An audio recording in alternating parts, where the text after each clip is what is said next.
what it was like to be a peasant in medieval Europe. Tonight, we're stepping back nearly 1,000 years to a time when most of humanity lived lives so different from ours that they might as well have been living on another planet. We're talking about medieval Europe, roughly between the years 1000 and 1400 CE, when 90% of the population were peasants, farmers, laborers, and craftsmen who worked the land that belonged to someone else. So before you get comfortable, take a moment to like the video and subscribe, but only if you genuinely enjoy what I do here. And let me know in the comments where you're tuning in from and what time it is for you. It's always fascinating to see who's joining us from around the world. Now dim the lights, maybe turn on a fan for that soft background hum, and let's ease into tonight's journey together. You're about to experience what it was truly like to live as one of these forgotten millions. Not the romanticized version from movies or books, but the real thing. The cold mornings, the aching backs, the constant hunger, the small joys, and the remarkable resilience of ordinary people in extraordinary times. Close your eyes if you can, and let's begin. You're awakening, but not to the gentle buzz of an alarm clock or the warm glow of electric lights. Instead, you're stirring to life in the pre-dawn darkness of a medieval winter morning, sometime around the year 1250, in a small farming village somewhere in what would one day be called England. The first thing that hits you isn't consciousness, it's the cold. A bone-deep, penetrating chill that seems to rise from the earth itself and settle into your very marrow. You're lying on a thin straw mattress, if you can call it that, really just a lumpy collection of dried grass and reeds stuffed into a rough burlap sack. Above you, below you, and pressed against your sides are the warm bodies of your family. Your parents, two younger siblings, and quite possibly your grandfather, all sharing the same sleeping space because, well, there isn't another room. Privacy is a luxury that doesn't exist yet. In fact, the word privacy won't even enter common usage for another few centuries. Your home is what historians politely call a single-cell dwelling, which is a scholarly way of saying it's one room with a dirt floor and a thatched roof that's currently dripping somewhere near your left foot. The walls are made of wattle and daub, essentially sticks woven together and plastered with a mixture of mud, straw, and yes, cow dung. Don't wrinkle your nose. Animal dung is actually an excellent insulator, and it's free, which in your world makes it practically priceless. The air inside your home is thick and stale, filled with the breathing of 5 people, the earthy smell of the dirt floor, wood smoke from the dying embers of last night's fire, and something else, something organic and not entirely pleasant. That would be the smell of unwashed human bodies, because bathing in winter is not just uncomfortable, it's potentially deadly. Your family might manage a full wash once or twice a year, usually in spring when the weather warms up enough that you won't die of hypothermia while nude. As consciousness slowly creeps in, you become aware of the sounds around you. Your father's deep, steady breathing. He works so hard during the day that sleep comes to him like a heavy blanket. Your mother's lighter respirations, though even in sleep, she seems alert, ready to wake at the slightest sound from the children. Somewhere in the village, a rooster is beginning to crow, though dawn is still at least an hour away. Roosters, you've learned, are terrible at telling time. You try to stay still to capture a few more precious minutes of warmth and rest, but your body has other plans. Your bladder is insistently full, and ignoring it is becoming impossible. This presents you with your first daily challenge, getting up in a medieval winter morning without waking the entire family and losing all the accumulated body heat that's keeping everyone alive. Slowly, carefully, you begin to extract yourself from the tangle of limbs and rough woolen blankets. The blankets are coarse and scratchy wool from the Lord's sheep woven by your mother and sisters during the long winter evenings by firelight. They smell strongly of lanolin and sheep, but they're warm, and warmth is life. Your movements cause your youngest sister to stir and unconsciously burrow closer to your mother. Your father makes a sound that might be a snore, or might be him checking to see if you're all right, even in sleep. Parents in the Middle Ages are alert to danger because danger is constant and real. Finally, you manage to stand up without causing a family avalanche. The moment your feet hit the dirt floor, the cold shoots up through your body like a physical blow. The floor is so cold, it's almost hard-packed earth that's been worn smooth by years of bare feet, but in winter, it might as well be made of ice. You're wearing your day clothes to bed because you don't have night clothes. The concept of pajamas won't be invented for centuries. You're dressed in a long woolen tunic that reaches to your knees, woolen hose that are really more like leg wrappings. And if you're fortunate enough to have them, crude leather shoes that are more like moccasins with attitude problems. Everything you're wearing is brown or gray or an indeterminate color that might charitably be called earth-toned, but more accurately could be described as the color of things that have never been properly cleaned. You make your way to the door, which is really just a heavy wooden plank that can be barred from the inside. There's no handle, just a leather loop that you pull. The door opens with a creak that seems loud enough to wake half the village, but no one stirs. Medieval people sleep the sleep of the exhausted. Outside, the world is painted in shades of gray and black. The sky is that particular pre-dawn darkness that seems to absorb light rather than simply lacking it. Snow lies on the ground, not the pretty pristine snow of Christmas cards, but the gray, partially melted, refrozen slush of late winter. It crunches under your feet with a sound like breaking bones. The cold hits you like a physical force. This isn't the dry cold of modern winter. This is a wet, penetrating cold that finds every gap in your clothing and settles there like an unwelcome house guest. Your breath comes out in thick white clouds that freeze in your eyebrows and nostrils. Within seconds, your exposed skin is burning with cold. You need to relieve yourself, but there's no bathroom, no outhouse, no private space at all. There's a communal area at the edge of the village where everyone goes marked by a collection of rough wooden stakes driven into the ground to provide something to hold on to. The ground there is, well, let's just say, it's not somewhere you'd want to linger. As you make your way across the village in the pre-dawn darkness, you can see the faint glow of embers from other houses where families are starting to wake up and stoke their fires. Smoke rises from several chimneys, though chimney might be too grand a word for what are really just holes in the roof with some stones arranged around them. The village is small, maybe 30 families, maybe 300 people total. Everyone knows everyone else's business because privacy is impossible when you live this closely together. You know that Thomas the miller's wife is pregnant with their 5th child, that Agnes the weaver has a cough that's been getting worse all winter, and that young Harold, who works for the blacksmith, has been making eyes at the baker's daughter. You also know that times have been hard this winter. The harvest last fall wasn't terrible, but it wasn't great either, and the stores of grain are running lower than anyone would like. There's been talk of the Lord raising the taxes again, and everyone knows that means less food for the peasants. There's always less food for the peasants. After taking care of your urgent business, a process that involves a lot of hunching over in the bitter cold while trying not to think about how miserable you are, you hurry back toward home. But your mother is already up. You can see the glow of firelight through the gaps in the walls, and you know the day has officially begun. Medieval peasants don't have alarm clocks, but they don't need them. They wake up when their bodies tell them to, usually just before dawn, because that's when the work begins. And the work never stops.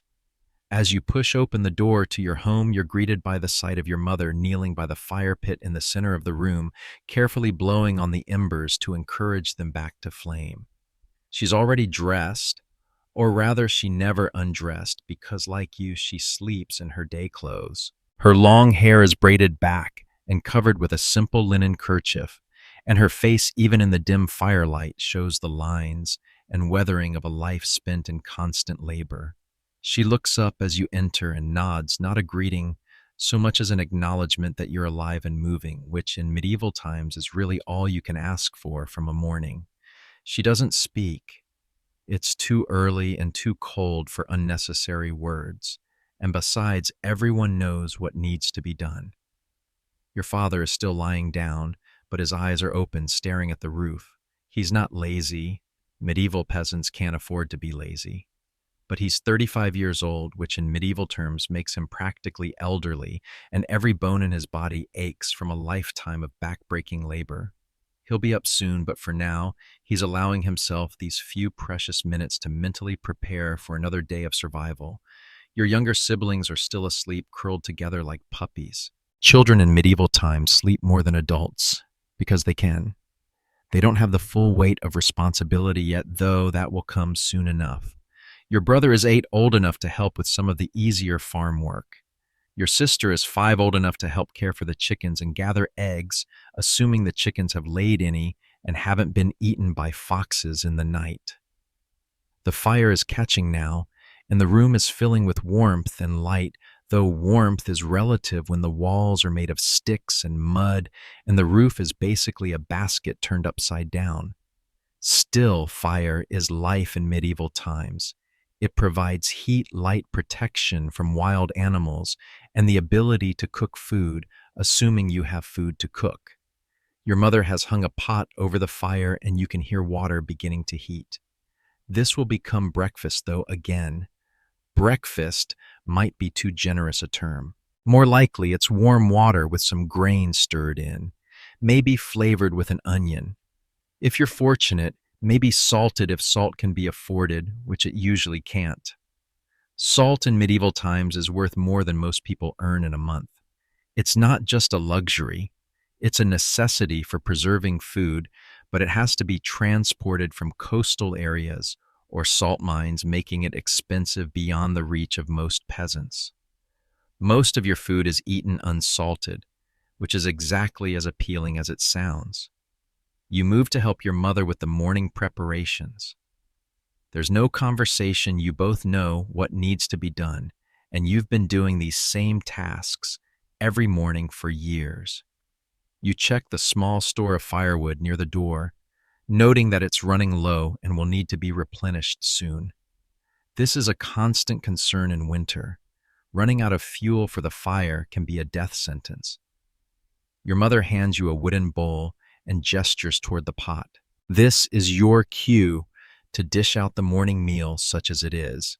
The pot contains what can charitably be called porridge hot water, mixed with ground grain, probably barley or oats, with the consistency of thin paste and a flavor that can best be described as wet.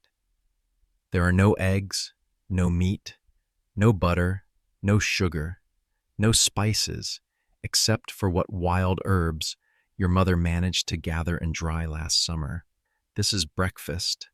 This is also lunch and quite possibly dinner, unless something changes during the day, which it probably won't. As you eat and eat is really more like consume for survival. You can hear the rest of the village beginning to wake up. Doors opening and closing, the sounds of other fires being lit, the occasional cough or sneeze from someone fighting off the winter sickness that seems to strike every year and carries off at least a few villagers before spring comes. Your father finally sits up, groaning softly as his joints protest. He's not an old man by modern standards, but medieval life ages people quickly. He's been working in the field since he was your brother's age, his back bent over a hoe or a plow, his hands cracked and calloused from handling rough tools in rougher weather. He nods to you and your mother. Medieval people aren't big on morning cheerfulness, and accepts his bowl of porridge without comment. As the family eats in the growing firelight, you can hear the church bell beginning to ring in the distance. Not the call to morning mass that won't come for a few hours yet, but the bell that signals that Father Benedict is awake and starting his own daily routine. The church bell is the village clock, the heartbeat that regulates daily life, calling people to prayer, to work, to rest. The church is the center of everything in medieval village life, not just spiritual life, but political life, social life, economic life. Father Benedict isn't just the priest, he's also the closest thing the village has to a doctor, a lawyer, a counselor, and a news source. He's one of the few people in the village who can read and write, which makes him both valuable and slightly suspect. Literacy is a dangerous thing in medieval times, associated with clergy and nobility, not with common folk. But that's a worry for later. Right now you have more immediate concerns. The porridge is gone. It wasn't much to begin with, and your stomach is still making noises of complaint. This is normal. Medieval peasants live in a constant state of being not quite full except during harvest time and major religious feasts when there might actually be enough food to satisfy hunger completely. Your mother is already moving on to the next task of the day, checking on the animals. Your family doesn't own much livestock, a few chickens, maybe a pig. If it's been a good year, possibly a goat. If you're particularly prosperous, but what you have represents a significant portion of your wealth and your survival strategy. Eggs from the chickens, milk from the goat, and eventually meat from the pig. Though slaughtering the pig is a major decision that usually only happens when you're desperate or when it's time to prepare for winter. You follow your mother outside where the pre-dawn darkness is beginning to give way to the gray light of early morning. The snow crunches under your feet, and your breath still comes out in thick white clouds. The chickens are huddled together in their small shelter, really just a lean-to made of sticks and thatch, trying to stay warm. They look about as miserable as you feel, but they're alive, which is what matters. Your mother reaches into the nesting area, moving slowly and carefully. Chickens in medieval times are different from modern chickens, smaller, scruffier, more suspicious of humans, and less likely to lay eggs regularly. They're also more likely to be eaten by foxes, weasels, or other predators, so every egg and every living chicken represents a small victory against the forces trying to kill you.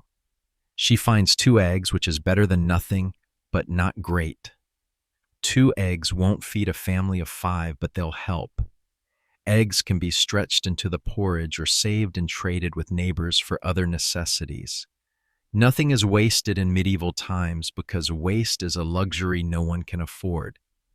As you and your mother tend to the chickens, your father emerges from the house, followed by your siblings who are bleary-eyed and shivering in the cold morning air. It's time to begin the day's work, though. Work in medieval terms is really just another word for whatever it takes to survive until tomorrow. Your father stretches wincing as his back cracks and looks up at the sky. Weather prediction in medieval times is part science, part folklore, and part prayer. He's checking the color of the clouds, the direction of the wind, the way the smoke from the chimneys is blowing. All of this will determine what work can be done today and what will have to wait. Looks like more snow, he says, which are the first words anyone has spoken since you all woke up. This is not good news. More snow means the roads will be impassable, which means no one can get to market, which means no trading, which means no opportunity to acquire the things your family needs to survive. But there's work to be done, regardless of the weather. Medieval peasants don't get snow days. Your father heads toward the small shed where the tools are kept, a few rough wooden implements that represent generations of your family's accumulated wealth. A hoe with an iron blade that's been sharpened so many times, it's barely bigger than a knife. A wooden plow that will be pulled by oxen, assuming the Lord allows you to borrow his oxen. A sickle for harvesting grain.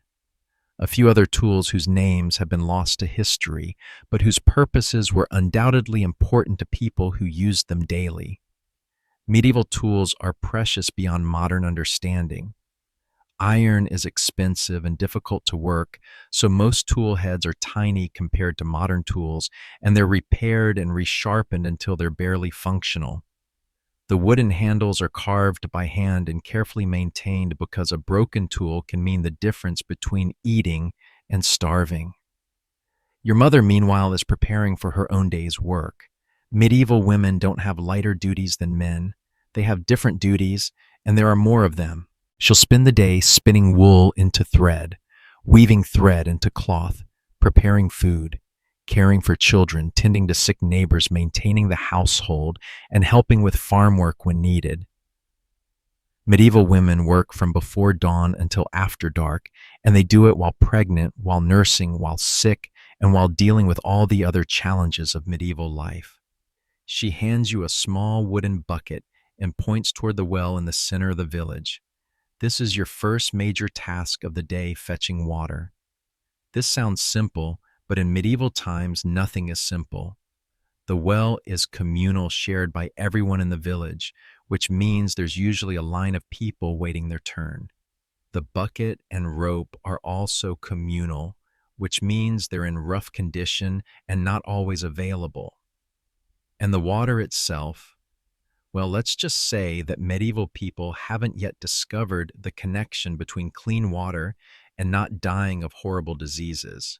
As you make your way toward the village center, you start to see other people beginning their daily routines. Agnes the weaver is already at her loom, working by the light of a few precious candles. The blacksmith's fire is being lit, sending up a column of black smoke that's visible against the gray morning sky. Children are emerging from houses, sent on errands by their parents, or simply turned out to fend for themselves while the adults work. Medieval children don't have childhoods the way modern children do. They're expected to contribute to the family's survival from a very early age. Your 8-year-old brother will spend the day helping your father in the fields or assisting with household tasks. Your 5-year-old sister will help your mother with spinning and cooking and cleaning. There's no school, no books, no toys, except for simple things carved from wood or made from scraps of cloth. Play exists, but it's usually practice for adult work. Children play at being farmers, at caring for babies, at the tasks they'll be doing for the rest of their lives. It's not a sad childhood exactly, but it's a childhood without the luxury of extended innocence. At the well, you find 3 other people ahead of you. Margaret, who lives in the house next to yours and is married to a man who works as a laborer on the Lord's land. Peter, a young man whose family works a slightly larger plot and is therefore considered prosperous, and old Willem, who's probably in his 50s and is therefore ancient by medieval standards. The conversation is quiet and practical. Margaret mentions that her youngest has been coughing all night. Peter reports that he saw tracks near his chicken coop that might be fox tracks. Willem complains about his joints, which ache more every winter and are a reliable predictor of bad weather. No one mentions politics or philosophy or art or any of the things that people in modern times might discuss while waiting in line. Medieval peasants live in a world of immediate practical concerns. Is there enough food? Are the animals healthy? Will the weather allow for necessary work? Is anyone in the family sick? When your turn comes, you lower the bucket into the well and pull up water that's cloudy and has things floating in it that you try not to identify. This is normal. Water in medieval times is rarely clear and never really clean by modern standards. People drink it anyway because the alternative is dying of thirst, which is considered worse than dying of whatever might be in the water. The bucket is heavy when full, and the walk back to your house is treacherous on the icy, uneven ground. You move carefully because spilling water means making the trip again, and water is too precious to waste. Back at home, you find your family preparing for the day's main work. Your father has decided that despite the threat of more snow today, will be spent repairing the fence around your family's small plot of land. This might not sound like exciting work, but fence repair in medieval times is actually quite complex and important. Your family doesn't own the land you farm. Ownership is a concept reserved for nobility.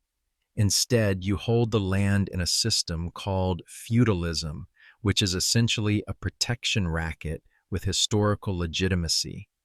You work the land, you give a portion of what you grow to the lord who owns it, and in return, he's supposed to protect you from bandits, enemy armies, and other lords who might want to steal your land or kill you for fun. The fence marks the boundaries of your family's plot, and maintaining it is not just practical, but legal. Boundary disputes in medieval times can escalate quickly into violence because when you're living on the edge of survival, every foot of farmable land matters. Your father has gathered wood for the fence repair, mostly branches and small logs that he's been collecting and saving for months. Wood, like everything else in medieval times, doesn't grow on trees. Well, technically it does, but trees belong to the Lord, and cutting them down without permission can result in fines, imprisonment, or worse. Most of the wood peasants use comes from deadfall pruning and careful management of the small stands of trees they're allowed to maintain for their own use. Every piece of wood has a purpose, and nothing is wasted. As your father works on the fence, you and your siblings help by holding pieces in place, carrying tools, and generally making yourselves useful. This is how medieval children learned not through formal education, but through participation in the daily work of survival. Your mother, meanwhile, has begun the daily routine of food preparation, though there isn't much food to prepare. The grain stores are running low, and the preserved food from last fall's slaughter, if there was a slaughter last fall, is nearly gone. This is the hardest time of year for medieval peasants, the months when stored food runs out but new crops haven't grown yet. She's making do with what's available, some barley dried beans that have to be soaked overnight before they can be cooked, wild plants that she gathered and dried during the growing season. And if the family is fortunate, some preserved meat or fish. Medieval food preservation is a constant challenge. Without refrigeration, food spoils quickly, so preservation techniques are essential for survival. Meat is salted, smoked, or dried. Vegetables are pickled or stored in root cellars. Grain is kept in sealed containers to protect it from rats and moisture. But all of these techniques are imperfect, and food loss to spoilage is a constant threat. As you work alongside your family, you become aware that this is your life. Not just today, but every day for as long as you live. You will wake up cold and hungry, work hard all day, eat insufficient food, and go to sleep tired and still hungry. You will repeat this routine through summers and winters, through sickness and health, through good harvests and bad ones. You will probably never travel more than 10 miles from where you were born. You will never read a book because you can't read and there are no books available to peasants anyway. You will never see a play, hear a concert, or visit a museum. Your entertainment will be occasional religious festivals, local weddings, and funerals, and the songs and stories that people share while they work. You will marry someone from your village or a neighboring village, someone chosen more for practical reasons than romantic ones. You will have children, and you will watch some of them die in infancy because infant mortality in medieval times is around 30%. The children who survive will grow up to live lives much like yours. You will get sick and you will recover, or you won't, because medical care consists mainly of prayer folk remedies and hoping for the best. You will age quickly, your body worn down by constant labor and poor nutrition. You will probably die in your 40s or 50s if you're lucky enough to avoid the wars, famines, and plagues that periodically sweep through medieval Europe. And yet, as you work beside your family in the cold morning air, you realize something important. This life, hard as it is not without meaning or joy. There's satisfaction in completing necessary work, in contributing to your family's survival, in being part of a community where everyone depends on everyone else. There's beauty in the landscape, even covered with dirty snow. There's warmth in the shared tasks and quiet companionship. There's hope in the knowledge that spring will come, eventually bringing with it the possibility of a better harvest, healthier animals, and easier times. Medieval peasants don't live lives of constant misery despite the hardships. They find joy where they can in the successful birth of a calf, in a good day's work completed, in the laughter of children, in the songs sung, while working in the shared meal at the end of the day. They also live with a sense of their place in the larger order of things that modern people sometimes lack. They know they're part of a great chain of being that extends from the lowest peasant to the highest king to God himself. This knowledge provides a sense of purpose and belonging, even in the midst of hardship. As the morning progresses and the fence repair continues, you notice that the predicted snow has begun to fall. Not heavily yet, but steadily, adding to the accumulation on the ground and making the already difficult work even more challenging. Your father looks up at the sky and makes a decision. "That's enough for today," he says. "We'll finish tomorrow if the weather allows." This is how medieval peasants live, one day at a time, one task at a time, always at the mercy of weather and circumstance, always making the best decisions they can with incomplete information and limited resources. As you gather up the tools and head back toward the house, you reflect on what you've learned about medieval life in just these few morning hours. It's harsh, certainly, but it's also simpler than modern life in some ways. There are fewer choices to make, fewer distractions from the essential business of survival. Medieval peasants don't worry about career advancement, retirement planning, or keeping up with the latest technology. They worry about staying alive, keeping their families safe, and getting through another day. It's a different kind of stress, but it's stress nonetheless. The snow is falling more heavily now, and you're grateful to step back into the warmth of your home where your mother has managed to get a good fire going, and the single room feels almost cozy despite its crude construction.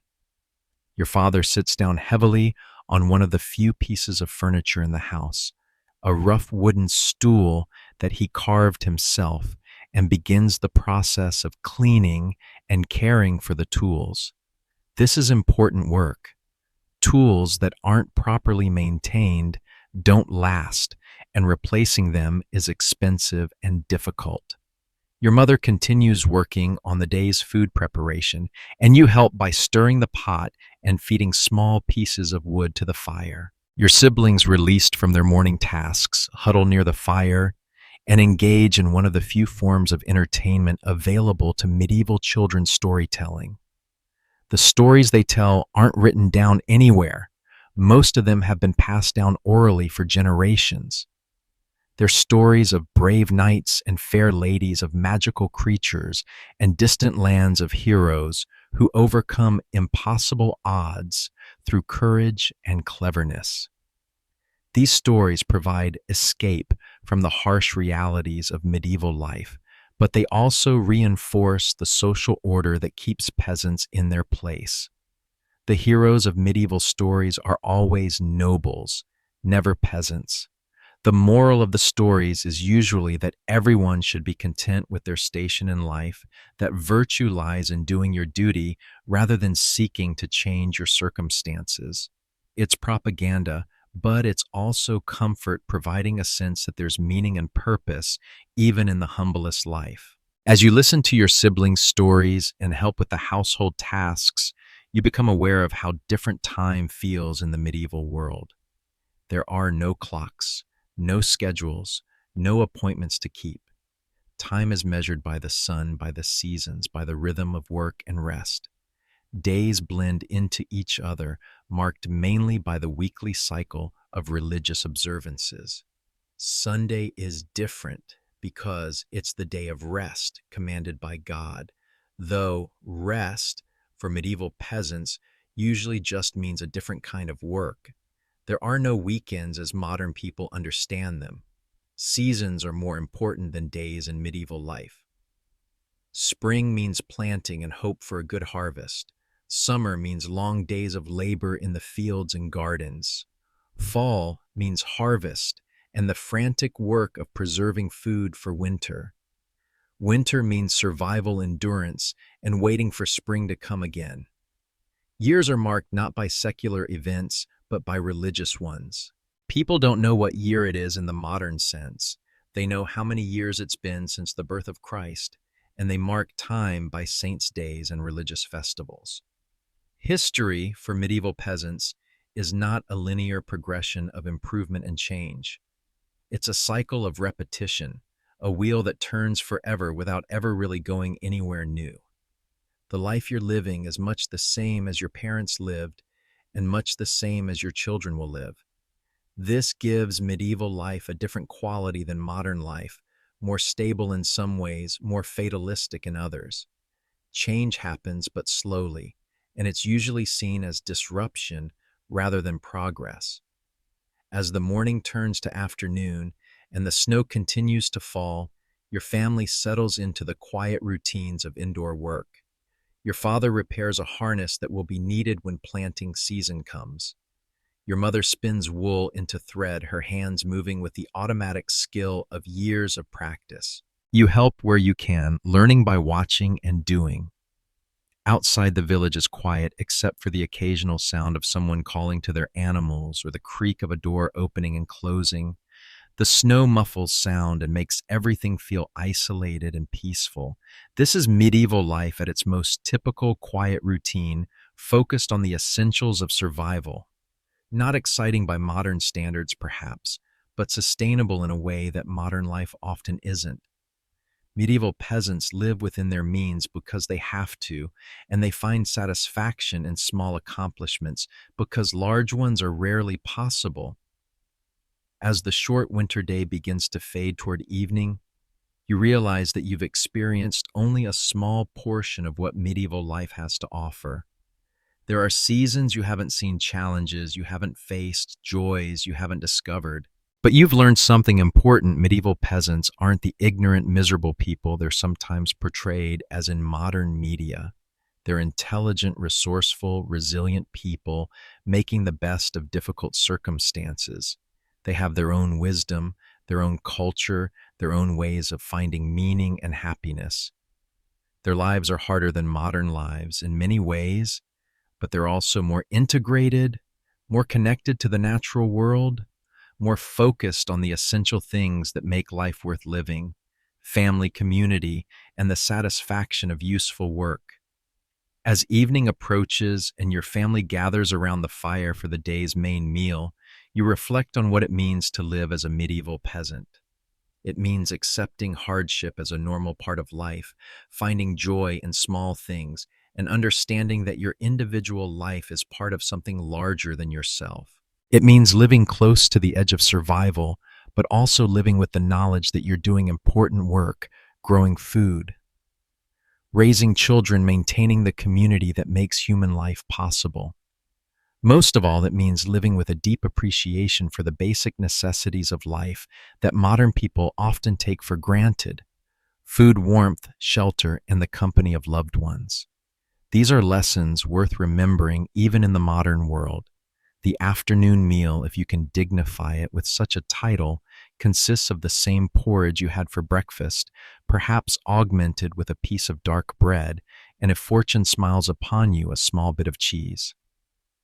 The bread is not the soft white loaf you might imagine. It's dense, coarse, and often mixed with sawdust, ground acorns, or other creative ingredients that help stretch the precious grain stores. You tear off a piece with your teeth rather than cutting it because knives are valuable tools, not wasted on simple tasks like eating.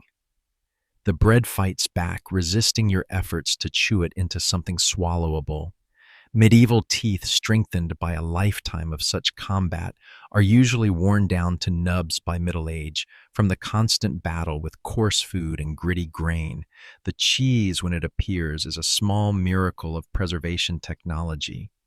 Made from the milk of your family's goat, assuming the goat is still alive and producing milk. It's been aged in conditions that modern health inspectors would find horrifying, but that medieval people accept as normal. The cheese is hard, salty, and slightly rancid, but it provides essential protein and fat that your body craves.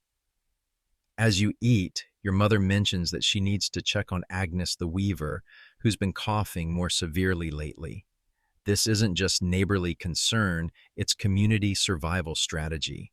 In a medieval village, everyone's health affects everyone else's well-being. If Agnes becomes seriously ill, who will maintain her looms? Who will finish the cloth that several families have commissioned? Who will teach the younger women the intricate techniques of weaving that represent centuries of accumulated knowledge? Medieval communities function as extended families bound together not just by affection, but by necessity. When someone dies, their skills and knowledge die with them unless they've managed to pass them on. There are no books, no YouTube tutorials, no formal apprenticeship programs, just knowledge passed from person to person through demonstration and practice. After the meal, your mother wraps her heaviest cloak around her shoulders and prepares to venture out into the snow to visit Agnes. She takes with her a small clay pot containing some of the herbal remedies she prepared last autumn, a mixture of willow bark, honey, and dried herbs that might help with Agnes's cough or might do nothing at all but represents the best medical care available in your village. Medieval medicine is a combination of folk wisdom, religious faith, and desperate hope. People know that willow bark sometimes helps with pain and fever, though they don't know why. They know that certain herbs seem to help with certain conditions, though the mechanisms are mysterious. They know that prayer sometimes appears to help, though the reasons are left to God. What they don't know could fill libraries that won't be built for centuries. They don't know about bacteria or viruses, about infection or immunity, about anatomy or physiology. When someone gets sick, the community tries everything they can think of and hopes for the best. Agnes's cough might be a simple cold that will pass in a few days. It might be consumption, what modern people call tuberculosis, which will slowly kill her over months or years. It might be lung fever pneumonia, which could kill her in days. There's no way to know and not much that can be done about it either way. Your mother's visit isn't just about delivering medicine. It's about providing the human comfort that's sometimes the most effective treatment available. In a world where medical intervention is limited, the care and attention of the community often makes the difference between recovery and death. While your mother is gone, you're left in charge of your younger siblings and the afternoon tasks. Your brother needs to help your father with more fence repair despite the snow. Your sister needs to be kept warm and occupied, which means staying close to the fire and finding indoor activities. Medieval children don't have toys in the modern sense, but they're remarkably creative at entertaining themselves. Your sister has a small corn husk doll that your mother made for her, and she spends hours creating elaborate stories about the doll's adventures. The stories usually involve the doll doing the same kinds of work that real people do: farming, cooking, caring for animals, because that's the world she knows. Your brother, when he's not helping with adult work, plays with a set of carved wooden animals that your father made during the long winter evenings. The animals, a cow, a sheep, a pig, a chicken, represent the livestock that every medieval family hopes to own someday. Playing with them is both entertainment and education, teaching him about animal husbandry and farm management.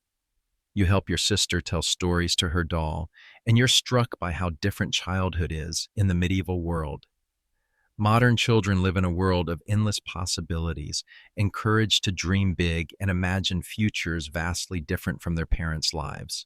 Medieval children live in a world of limited possibilities where their futures are largely predetermined by their birth circumstances. Your sister will grow up to be a peasant woman, married to a peasant man, living in a peasant village much like this one.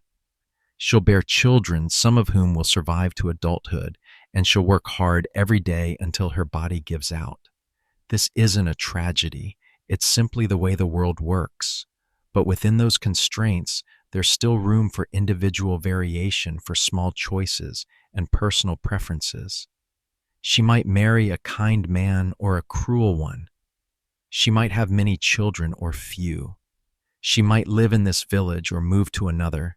She might develop special skills in healing or weaving or managing animals.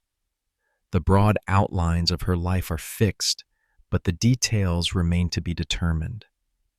As the afternoon progresses, the snow continues to fall, and it becomes clear that this is going to be a significant storm. Your father comes in from the fence work earlier than usual, his beard white with accumulated snow and his hands red with cold. The road to the market town will be impassable tomorrow, he announces, stomping his feet to restore circulation. This is important news because market day is one of the few opportunities for your family to trade surplus goods for necessities you can't produce yourselves. Medieval peasants live in what economists call a subsistence economy. They produce almost everything they need for survival, but they produce very little surplus that can be traded for other goods. When trade does happen, it's usually at weekly markets in larger towns, where peasants from many villages come together to exchange goods and information. The market isn't just about commerce, it's about social connection. Market day is when you hear news from other villages, when young people meet potential marriage partners, when new ideas and techniques spread from place to place. It's one of the few ways that medieval peasants connect with the larger world beyond their immediate community. But if the roads are impassable, there's no market, which means no trade, which means your family will have to make do with what you have until the road's clear.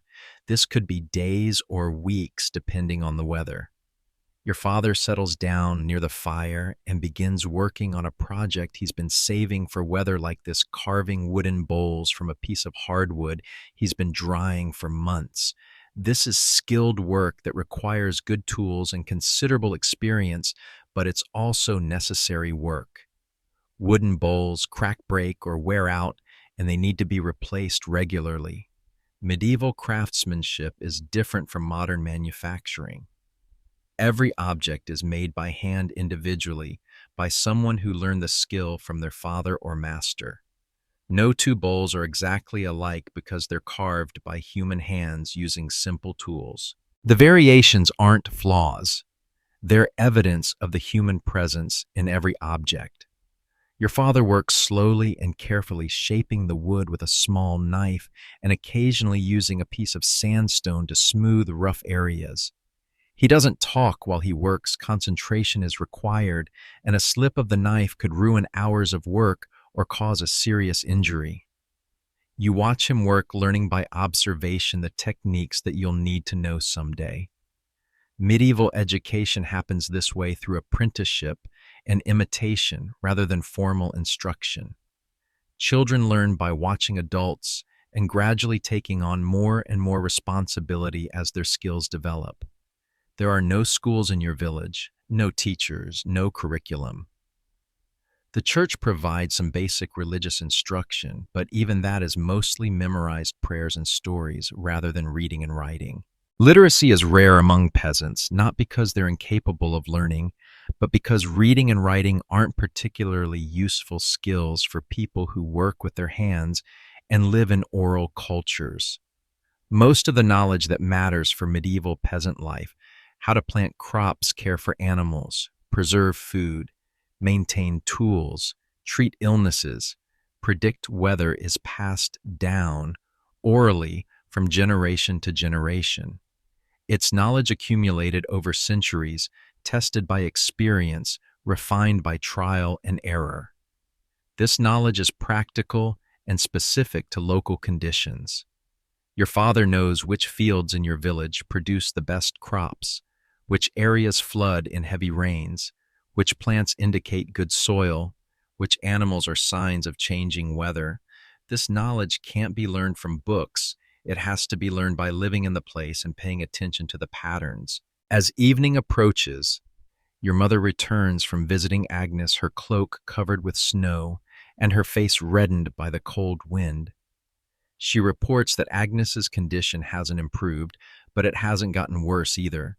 The herbal remedy has been delivered, prayers have been said, and neighbors have been organized to help with Agnes's daily tasks if needed.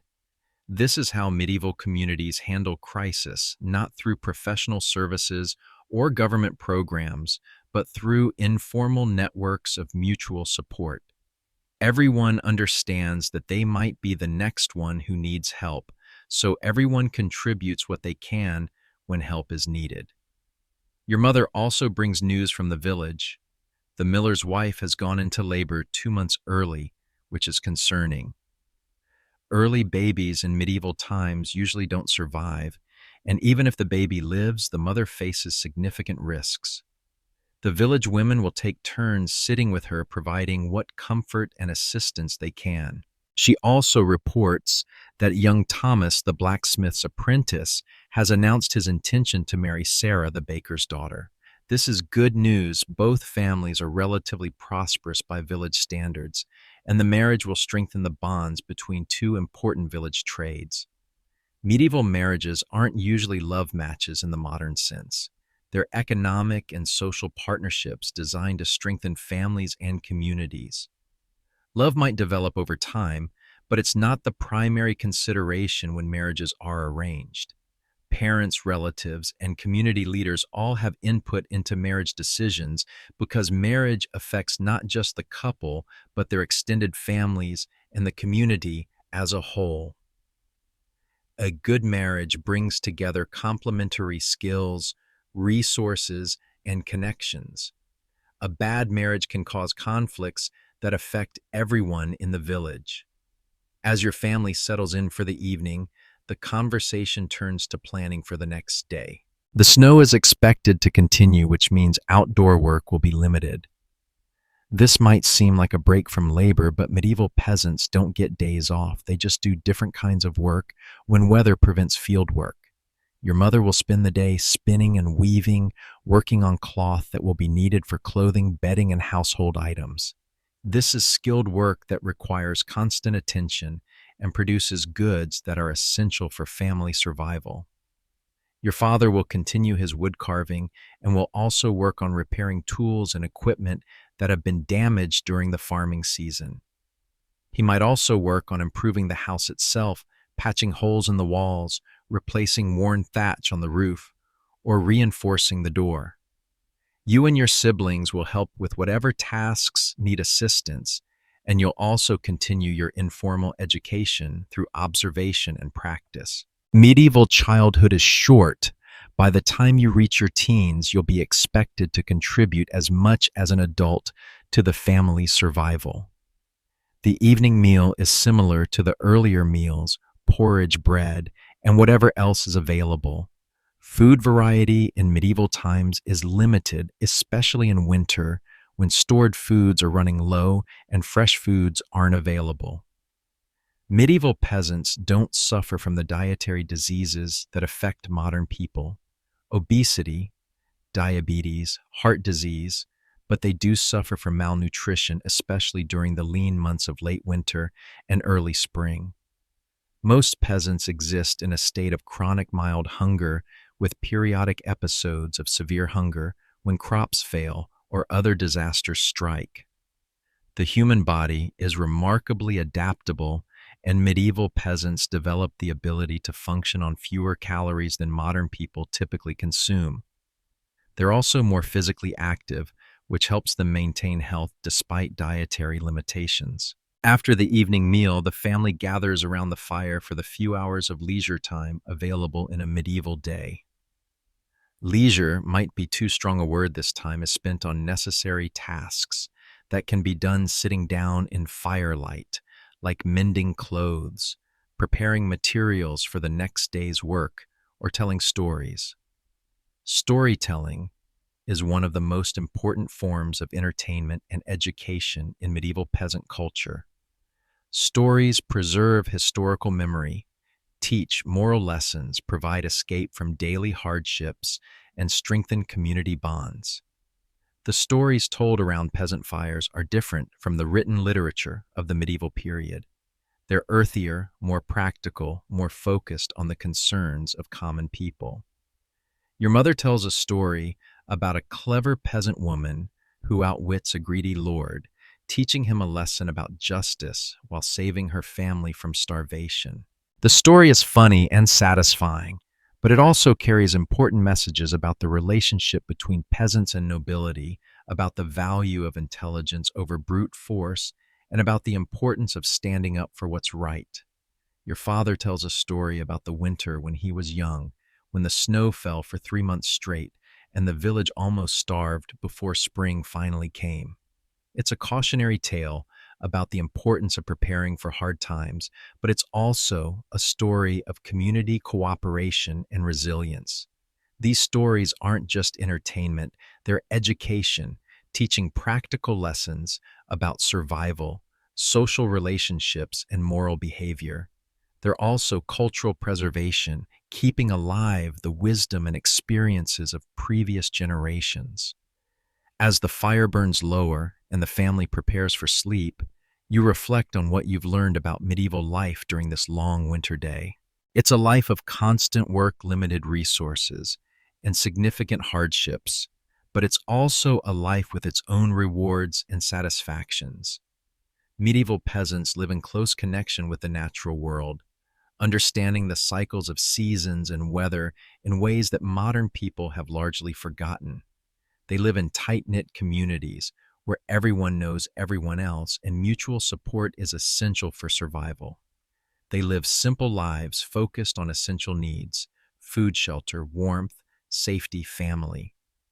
These needs are often difficult to meet, but they're also clearly defined, which can provide a sense of purpose and accomplishment that modern people sometimes lack. Medieval peasants don't have the choices and opportunities that modern people take for granted, but they also don't have the anxieties and uncertainties that come with endless possibilities. Their lives follow predictable patterns that provide stability and meaning, even in the midst of hardship. As you settle down to sleep on your straw mattress, surrounded by the warmth of your family and lulled by the sound of wind and snow outside, you understand something important about human resilience and adaptability. People can find ways to live meaningful, satisfying lives, even under the most challenging circumstances.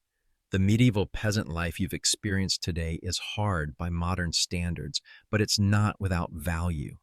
It teaches lessons about simplicity, community resilience, and the importance of basic human needs that remain relevant even in the modern world. Tomorrow will bring another day of the same challenges and the same small victories. The cycle will continue as it has for generations, as it will for generations to come. This is the rhythm of medieval life, predictable, demanding, but ultimately sustainable for those strong enough and wise enough to master it. When you wake the next morning, the world outside has been transformed.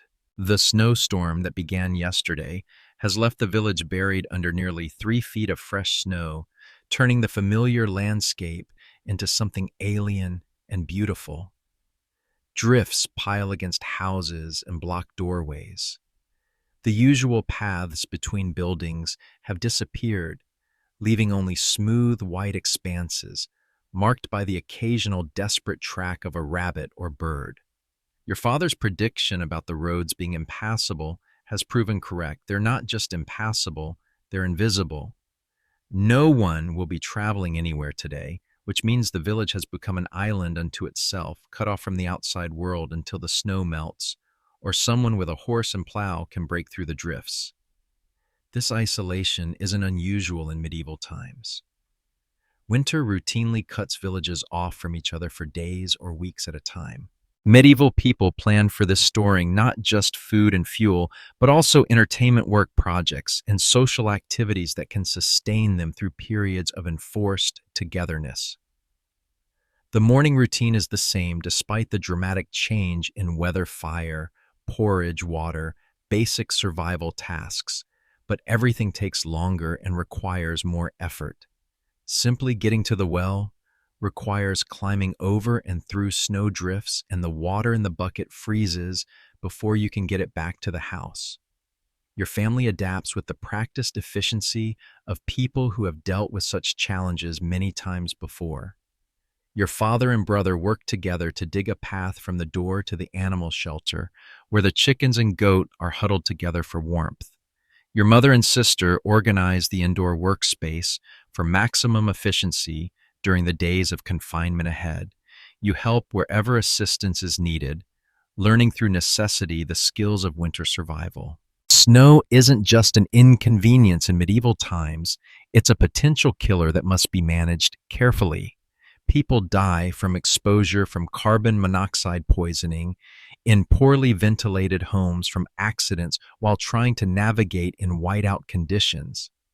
But snow also has benefits that medieval people understand and appreciate.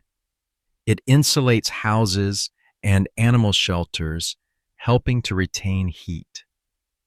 It provides a source of fresh water when melted. It creates a barrier that keeps out wild animals and human predators.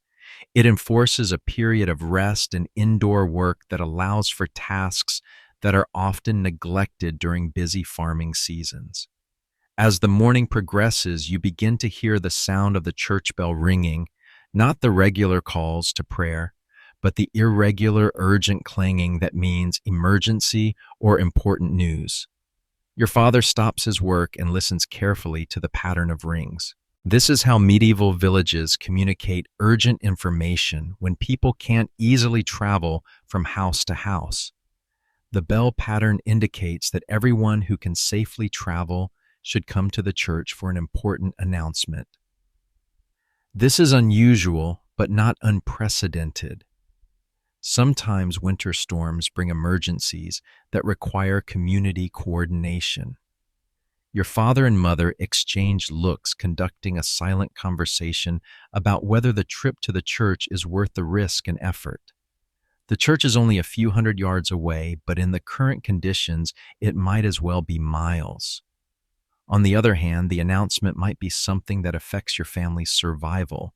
They decide that your father will make the trip while your mother stays home with the children and continues the necessary indoor work. This division of responsibility is typical of medieval decision-making. Risks are minimized while ensuring that important information isn't missed. You watch your father prepare for what should be a simple walk but has become a dangerous expedition. He wraps himself in every piece of warm clothing the family owns, fashions improvised snow boots from leather and cloth, and takes a long stick to probe the ground ahead of him for hidden obstacles. Medieval people don't have specialized winter equipment, but they're remarkably resourceful at adapting what they have for unusual conditions. Your father's improvised snow gear looks crude by modern standards, but it's effective for the purpose. Before he leaves, your father gives instructions for what to do if he doesn't return within a reasonable time. This isn't paranoia, it's practical planning for a real risk. People do get lost and die in snowstorms, even when traveling familiar routes over short distances. After your father leaves, the house seems quieter and more isolated. Your mother continues her spinning, but you notice that she pauses occasionally to listen for sounds from outside, voices, footsteps, anything that might indicate how the community is coping with the emergency. You and your siblings cluster around the fire, conserving heat and staying close to your mother. The house feels smaller, with the world outside made inaccessible by snow, but it also feels more secure, like a fortress against the hostile environment. Your mother uses this time to teach you and your sister some of the more complex aspects of textile work: how to judge the quality of thread, how to repair torn cloth, how to dye fabric using materials that can be found in the wild. These are skills that could mean the difference between having adequate clothing and going cold, between having trade goods and having nothing to exchange for necessities. Medieval textile work is incredibly labor-intensive by modern standards. Every piece of cloth starts with raw wool or flax, which must be cleaned, combed, spun into thread, and then woven into fabric. The process can take months from start to finish, and it requires skills that take years to master. But textile work is also one of the few sources of economic independence available to medieval women. A woman who can produce high-quality cloth has a valuable trade skill that can provide income for her family and bargaining power in the community. Cloth is always needed, always valuable, always in demand. As your mother teaches, she also tells stories about the different fabrics and their uses. Linen for summer clothing, and undergarments because it's cool and can be washed easily. Wool for winter clothing and blankets because it retains warmth even when wet. Hemp for rope and sacks because it's strong and durable. Each material has its proper uses and understanding. These distinctions is essential for making good decisions about what to produce and when. After what seems like hours, you hear voices outside and the sound of footsteps in the snow. Your father has returned along with several other men from the village. They're moving slowly and helping each other navigate the treacherous conditions, but they're alive and apparently uninjured. They bring news that explains the emergency bell. The storm has damaged the roof of the grain storage building, where much of the village's food reserves are kept. Snow has blown in through the damaged area, and if it's not repaired quickly, the grain will be ruined by moisture. This is a community crisis of the highest order. The grain stores represent the difference between survival and starvation for the entire village. Without those reserves, people will start dying of hunger long before spring arrives and new crops can be planted. But repairing a roof in the middle of a blizzard is dangerous work that requires careful planning and community cooperation. The men have met at the church to organize work teams, assign responsibilities, and coordinate the effort. Your father has been assigned to a team that will gather materials for the repair thatch rope tools, whatever can be found or improvised from available resources. Other teams will clear snow from around the building, assess the damage, and perform the actual repair work. This is medieval community action at its best. Everyone contributing according to their abilities to solve a problem that affects everyone's survival. There's no government agency to handle the emergency, no professional repair service to call, no insurance to cover the damage. There's just the community working together or facing the consequences of failure. Your mother immediately begins preparing whatever assistance she can provide. She gathers extra rope that your father can contribute to the repair effort. She prepares a pot of warm soup that can be taken to the work site for the men who will be laboring in the cold. She organizes bandages and herbal remedies in case anyone is injured during the dangerous work. This is how medieval women contribute to community emergencies, not through direct participation in the dangerous physical work, but through providing the support services that make such work possible. It's a different kind of contribution, but equally essential. You and your siblings are assigned tasks appropriate to your ages and abilities. Your brother will help carry supplies to the work site. Your sister will help your mother prepare food and medicine. You will help wherever extra hands are needed and serve as a messenger if communication is required between different work teams. Medieval communities function effectively in emergencies because everyone knows their role and everyone understands that personal survival depends on community survival. There's no time for arguments about fairness or recognition. There's only time for getting the work done before the situation becomes catastrophic. The repair work continues throughout the day, with teams rotating in and out of the dangerous conditions to prevent exhaustion and injury. The men work in shifts, some clearing snow, others hauling materials, still others performing the delicate work of replacing damaged thatch, while standing on slippery ice-covered surfaces. You make several trips to the work site, carrying supplies and bringing back reports to your mother about the progress. Each trip is an adventure in itself, requiring careful navigation through snowdrifts and around obstacles you can't see until you're right on top of them. The grain storage building is larger than most village structures, a communal investment that represents years of accumulated resources and labor. Seeing it damaged is frightening, not just because of the immediate threat to food supplies, but because of what it represents about the fragility of medieval life. Medieval people live constantly on the edge of disaster. A failed harvest, a severe winter, a damaged building, an epidemic disease, any of these can quickly escalate from problem to catastrophe. Survival depends on community cooperation, careful planning, and the ability to respond quickly and effectively to emergencies. But medieval people are remarkably good at crisis management precisely because they have so much practice. They understand that survival depends on working together, and they have well-established systems for organizing collective action when it's needed. By late afternoon, the repair work is completed. The roof is patched, the grain is protected, and the immediate crisis has passed. The men return to their homes exhausted, but satisfied with the day's work. No one was seriously injured. The damage was contained, and the community has demonstrated once again its ability to solve problems collectively.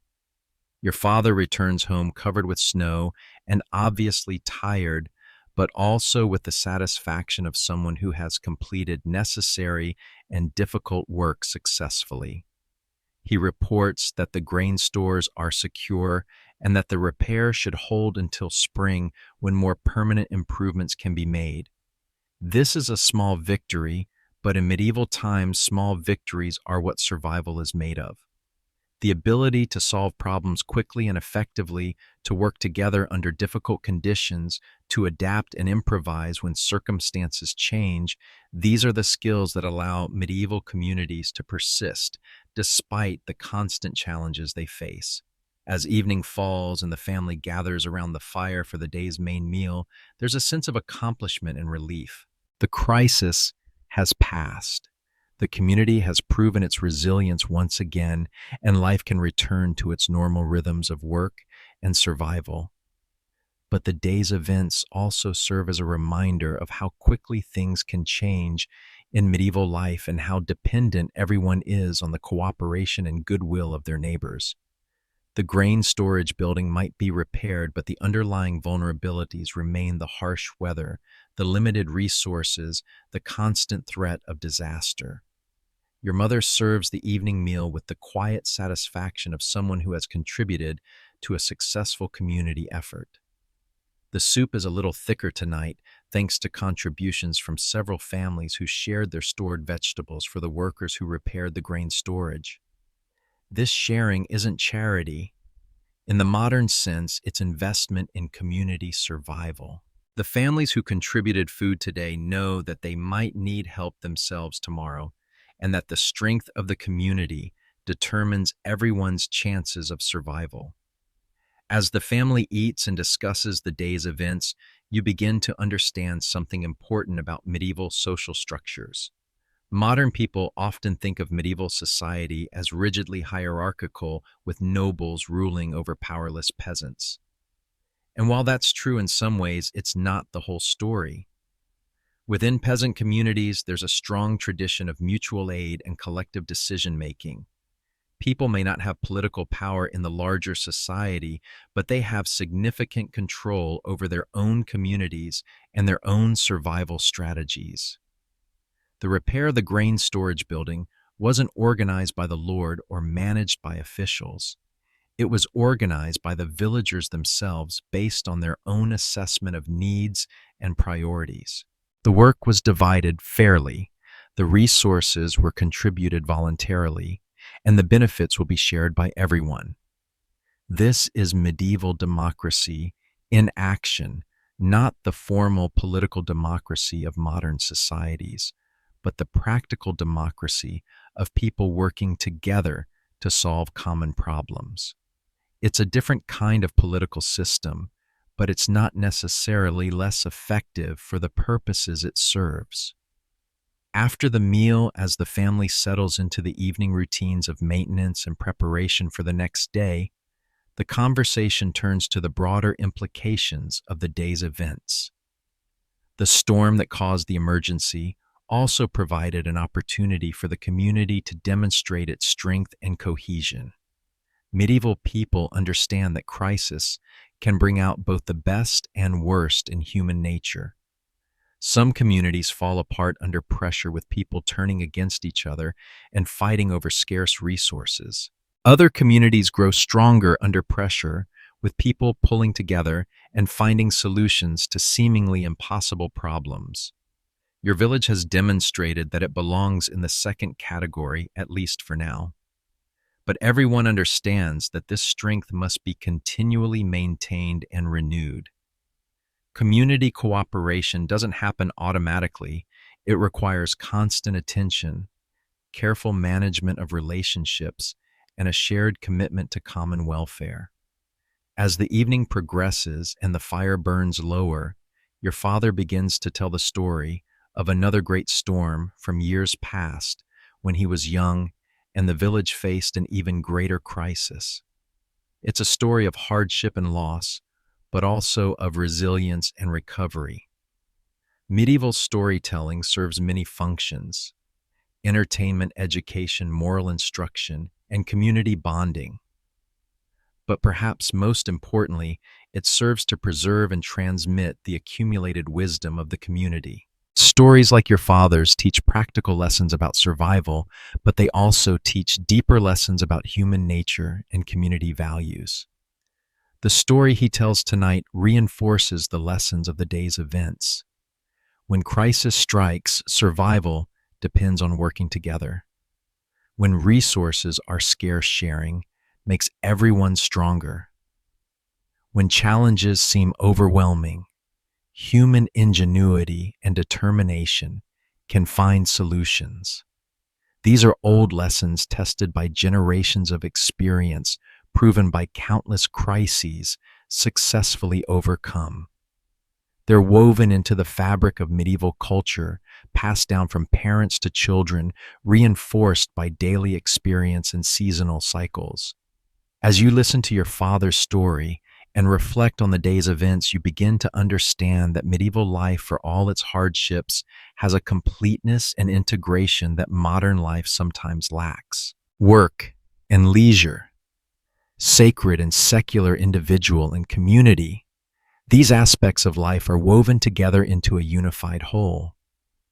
Medieval peasants don't separate their work lives from their family lives, their economic activities from their social relationships, their practical concerns from their spiritual beliefs. Everything is connected. Everything has meaning within the larger pattern of community life. This integration provides a sense of purpose and belonging that can sustain people through the most difficult challenges. When you know that your work contributes to your family's survival and your community's welfare, when you understand your place in the larger order of things, when you're surrounded by people who share your values and depend on your contributions, this knowledge provides a foundation for resilience that no individual can achieve alone. As the family prepares for sleep, you realize that you've witnessed something important today. Not just the successful repair of a damaged building, but the successful demonstration of human cooperation under pressure. The village faced a crisis that could have led to disaster and instead turned it into an opportunity to strengthen community bonds and prove collective competence. Tomorrow will bring new challenges, more snow to clear, more repairs to make, more work to accomplish with limited resources under difficult conditions. But tonight, there's satisfaction in work well done and confidence in the community's ability to handle whatever comes next. This is one of the most important lessons of medieval life. Survival depends not just on individual strength and skill, but on the ability to work with others toward common goals. Communities that master this ability prosper even under harsh conditions. Communities that fail to master it often don't survive. As you drift off to sleep, warm and safe despite the storm still raging outside, you understand that you're part of something larger and stronger than yourself. The medieval village isn't just a collection of individual families struggling separately for survival. It's a complex social organism with its own intelligence, its own resilience, its own capacity for adaptation and growth. Being part of such a community provides both security and responsibility. You benefit from the collective strength, but you also contribute to it. Your individual survival is bound up with the community survival, and the community survival depends partly on your individual contributions.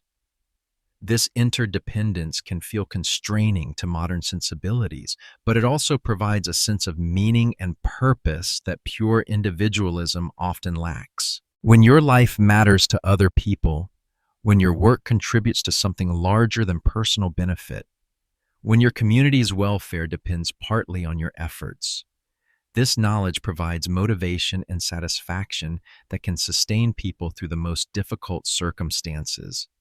Medieval peasant life is hard, but it's not meaningless. It's constrained, but it's not empty. It's dangerous, but it's not without hope.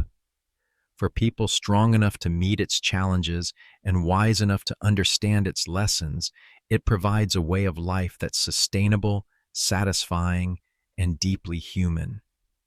The next morning brings a change that goes beyond weather. When you wake, the snow has stopped falling, but something else has shifted in the village atmosphere. You can hear it in the unusual pattern of the church bells, not the regular calls to prayer, but the deep, slow tolling that means someone has died during the night.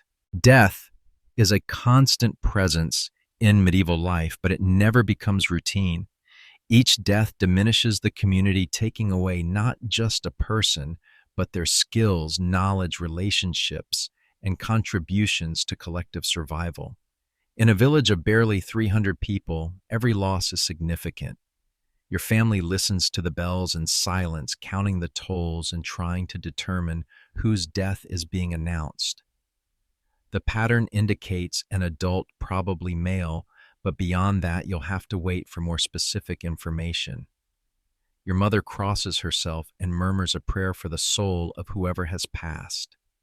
Medieval people lived surrounded by death, infant mortality, childhood diseases, accidents, infections that modern medicine could easily cure, the simple wear and tear of hard physical labor on bodies that are often malnourished and always stressed. But they also live surrounded by faith. Death isn't seen as the end of existence, but as a transition to another form of life. This belief doesn't make death less sad, but it does make it more bearable, providing a framework for understanding loss and a hope for eventual reunion. The morning routine continues despite the somber news. Animals must be fed. Fires must be maintained. Food must be prepared. Life among the living must continue, even while the community mourns its dead. As your father ventures out to check on the animals and assess the storm damage, he brings back the news everyone has been waiting for. Old Willem, the man you saw at the well just 2 days ago, died in his sleep. His weak heart, strained by years of hard labor and poor nutrition, finally gave out during the cold night. Willem was in his 50s, which made him one of the older residents of the village. He had survived longer than most medieval peasants, living to see his children grown and married, his grandchildren born. In medieval terms, he had lived a full life. But his death also creates practical problems for the community. Willem was one of the few villagers who understood the complex techniques of maintaining the water well. He knew which stones in the lining were loose, how to repair the pulleys and ropes, how to keep the water clean and flowing. This knowledge dies with him unless someone else has learned it, and unfortunately, Willem's son moved to another village when he married, taking his inherited knowledge with him. The community now faces the challenge of maintaining essential infrastructure without the expertise that has kept it functioning for decades. This is one of the constant vulnerabilities of medieval communities, the loss of specialized knowledge when skilled individuals die. Without books, schools, or formal training programs, skills are passed down through personal relationships and direct instruction. When those relationships are broken by death, the knowledge often disappears. Your father volunteers to work with a few other men to examine the well and try to understand its construction and maintenance requirements. It's a daunting task. Reverse engineering a complex system based on partial knowledge and careful observation. Meanwhile, the practical arrangements for Willem's death must be managed. His body needs to be prepared for burial. His possessions need to be distributed among family members and creditors. His social obligations need to be transferred to others. Medieval death is a community affair handled not by professional funeral directors, but by neighbors and relatives who perform these services for each other. The women of the village will wash and dress Willem's body. The men will dig his grave in the church cemetery. The priest will perform the funeral mass. Your mother joins the group of women going to Willem's house to help with the body preparation.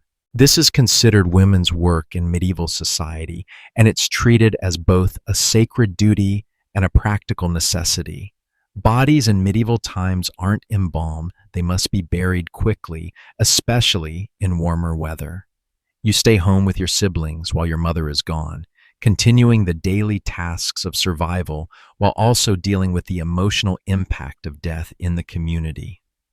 Medieval children are exposed to death much more directly than modern children. They see bodies attend funerals, participate in mourning rituals. This exposure isn't considered traumatic in medieval culture. Instead, it's seen as preparation for the realities of life. Death is part of existence, and understanding that fact is considered essential for developing proper values and priorities. Your sister asks questions about Willem's death and what happens next. You explain as best you understand it the medieval beliefs about death and afterlife. Willem's soul has gone to face judgment before God. If he lived a good life, followed the teachings of the church, and received the last rites before dying, his soul will eventually go to heaven. If not, he faces purgatory or worse. These aren't abstract theological concepts in medieval life. They're practical realities that influence daily decisions and behavior. People work hard to live good lives, not just for earthly benefits, but because they believe their eternal souls depend on it. Willem, everyone agrees, was a good man. He worked hard, helped his neighbors, attended Mass regularly, and never cheated anyone in his dealings. This consensus about his character provides comfort to the community. If a good man like Willem can face death with confidence, then perhaps they can too when their time comes. The afternoon is spent in the strange combination of mourning and practical activity that characterizes medieval responses to death. People are sad about Willem's passing, but life must continue. Crops don't stop growing because someone dies. Animals don't stop needing care. Children don't stop requiring food and shelter. Your father returns from examining the well with mixed news. The structure is more complex than anyone realized, with sophisticated drainage and filtration systems that Willem had maintained through decades of careful attention. Some aspects of the maintenance can be figured out through trial and error, but other techniques may be lost forever. This discovery leads to a community discussion about how to prevent such knowledge loss in the future. Several villagers volunteer to work together on maintaining the well, sharing observations and developing collective understanding of its operation. It's not an ideal solution, but it's better than relying on a single person's expertise. Medieval communities are constantly learning and adapting, finding ways to preserve essential knowledge and maintain critical infrastructure despite the limitations of their technological and educational systems. The loss of Willem's expertise is a setback, but it's not a catastrophe if the community responds appropriately. As evening approaches, the preparations for Willem's funeral are completed. His body has been washed, dressed in his best clothes, and laid out in his house for the viewing that will continue through the night. Neighbors take turns sitting with the body, praying for Willem's soul and providing companionship for his grieving family. Your family joins the procession of villagers going to pay their respects. This is your first close encounter with death, and you're struck by how different Willem looks from the living man you knew. His face is peaceful but empty, like a house after its inhabitants have moved away. The house is crowded with mourners, but the atmosphere isn't entirely sad. People share stories about Willem's life, laugh about his quirks and habits, remember the times he helped them or made them smile. Medieval mourning includes celebration as well as sorrow, celebration of a life lived, of contributions made, of relationships formed. Willem's family, his wife, his daughter who lives in the village, his grandchildren receive condolences and assistance from the community. In medieval times, the death of a family member often creates economic hardship for survivors, especially if the deceased was a primary breadwinner.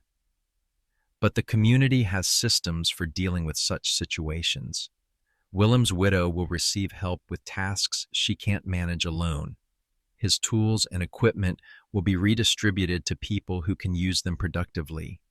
His debts will be settled and his assets distributed according to custom and need. This isn't charity in the modern sense, it's community investment in collective survival.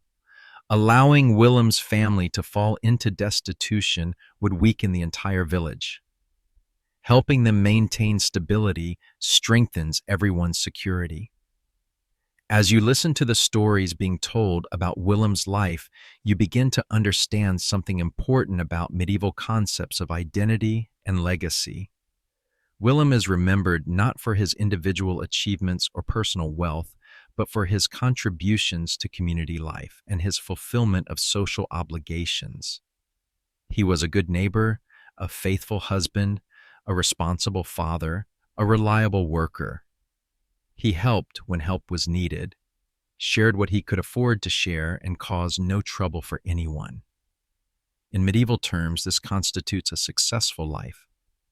Modern concepts of personal fulfillment, individual expression, and self-actualization don't really exist in medieval peasant culture. Success is measured by how well someone fulfills their role in the community, how effectively they contribute to collective welfare, how faithfully they follow the moral teachings of the church.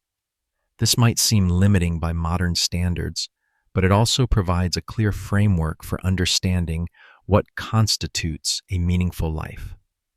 Willem knew what was expected of him. He met those expectations, and he can be remembered with honor and affection. The evening continues with more storytelling, prayer, and quiet conversation.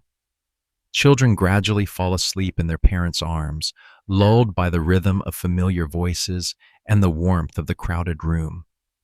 Adults continue their vigil, maintaining the traditional watch over the dead.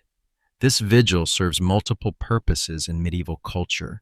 It shows respect for the deceased, provides comfort for the grieving family, and demonstrates community solidarity.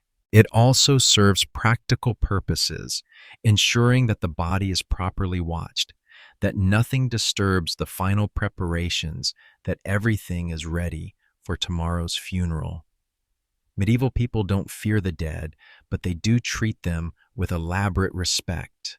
The soul may have departed, but the body represents the person who lived among them, worked with them, shared their struggles and their joys.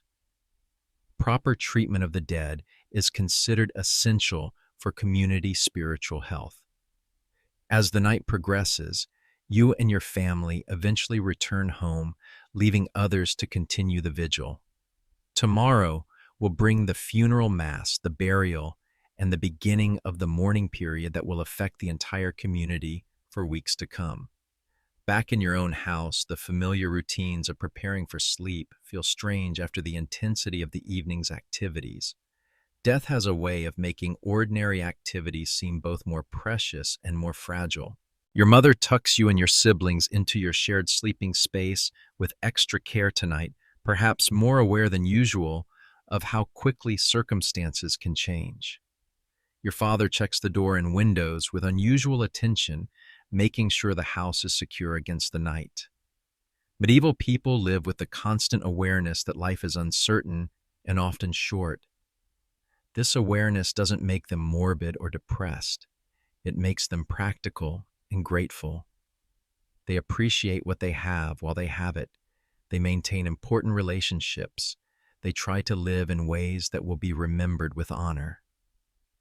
As you lie in the darkness, listening to the wind outside and the breathing of your family around you, you think about Willem and what his death means for the community. One person has been lost, but the community continues. Knowledge has been lost, but new knowledge will be gained. Relationships have been broken, but new relationships will be formed. This is the rhythm of medieval life loss and replacement change and continuity. Individual mortality within community immortality.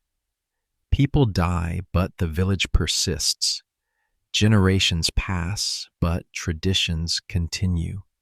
Skills are lost, but new skills are learned. Understanding this rhythm provides a sense of perspective that helps medieval people cope with the uncertainties and hardships of their lives. They're part of something larger than themselves, something that will continue long after they're gone, something worth preserving and protecting. Willem's death also serves as a reminder of the importance of living well while life lasts. Medieval people don't expect to live long lives by modern standards, but they do expect to live meaningful lives, lives that contribute to family welfare, community stability, and spiritual health. The funeral will be tomorrow, and it will mark the formal end of Willem's earthly life. But his influence will continue in the skills he taught, the help he provided, the relationships he formed, the example he set. This is the medieval understanding of immortality, not personal survival after death, but the continuation of one's influence within the community. As sleep finally comes, you're left with a deeper understanding of what it means to live as a medieval peasant. It means living with uncertainty, but also with faith, facing hardship, but also finding meaning, accepting limitations, but also discovering possibilities within those limitations. Willem's life and death illustrate these themes. He lived within the constraints of medieval peasant society, but he found ways to contribute to help to matter. His death is a loss, but it's also a completion, the fulfillment of a life lived according to the values and expectations of his community. Tomorrow will bring new challenges and new opportunities. The well will still need maintenance. The crops will still need tending. The community will still need the cooperation and contribution of every member. Willem's death changes some details of how these needs will be met, but it doesn't change the fundamental requirements of survival. This is perhaps the most important lesson of medieval life. Individual people come and go, but the essential work of human survival continues. Each person contributes what they can during their time, and each person is eventually replaced by others who will carry on the work. Understanding this continuity provides both humility and comfort. Your individual life matters, but it's part of a larger pattern that's much bigger than any single person. Contributing to that pattern, fulfilling your role within it, living according to its values, this is what gives meaning to medieval existence. Willem understood this, and his understanding helped him live a good life and face death with dignity. This is the gift he leaves to the community, not just his practical contributions, but his example of how to live well within the constraints and opportunities of medieval peasant life. 3 months have passed since Willem's death, and spring has finally begun to assert itself against winter's long grip. The snow has melted, leaving behind a world of mud, new growth, and renewed possibility. The village that seemed so isolated and vulnerable during the winter storms now feels connected again to the larger world as roads become passable and travelers begin to appear. You're standing in your family's field helping your father prepare the soil for planting. The work is backbreaking, turning over the heavy clay-rich earth with simple wooden plows, breaking up clods with hoes, removing rocks and roots that would interfere with the growth of crops. Your hands are already blistered and your back aches, but there's also excitement in the air. Planting season represents hope in its purest form. Every seed placed in the ground is an act of faith that the future will be better than the present, that hard work will be rewarded with abundance, that the community will survive another year. Medieval peasants understand better than most people the fundamental miracle of agriculture, the transformation of tiny seeds into life-sustaining food. Your father works with the methodical patience of someone who has done this work for decades.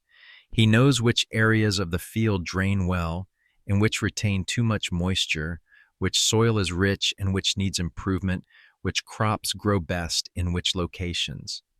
This knowledge has been accumulated through years of observation, experimentation, and sometimes painful failure. Medieval agriculture is more art than science, requiring intuition and experience as much as technical knowledge. Your father can tell by the smell of the soil whether it's ready for planting by the color of new leaves, whether trees are healthy by the behavior of birds and insects, whether weather changes are coming. The crops your family plants are determined by practical necessity rather than personal preference. Barley and oats for porridge and bread beans, and peas for protein onions, and leeks for flavor and nutrition, herbs for cooking and medicine. Everything grown must contribute directly to survival. There's no room for purely ornamental plants or exotic luxuries. You're learning to judge soil conditions by working alongside your father, developing the same intuitive understanding that has been passed down through generations. The earth feels different when it's ready for planting, more workable, more alive, more receptive to seeds and growth. As you work, other families are engaged in similar activities throughout the village. The sound of tools striking earth, the calls of people coordinating their efforts, the lowing of oxen, pulling plows.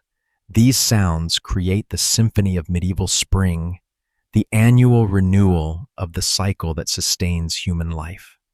Planting season also brings the community together in new ways. Families share equipment that's too expensive for individual ownership. Plows, oxen, specialized tools. They coordinate planting schedules to make the most efficient use of shared resources. They exchange seeds and cuttings, spreading successful varieties throughout the village. Your mother works in the garden closer to the house, planting the vegetables and herbs that will supplement the grain crops grown in the larger field. Medieval gardens are intensively managed, with every square foot planned and utilized. Nothing is grown purely for beauty. Every plant must earn its place by contributing to nutrition, medicine, or household economy. The herbs your mother plants serve multiple purposes. Sage and thyme for cooking and preserving meat. Chamomile and willow bark for treating illness. Flax for making linen.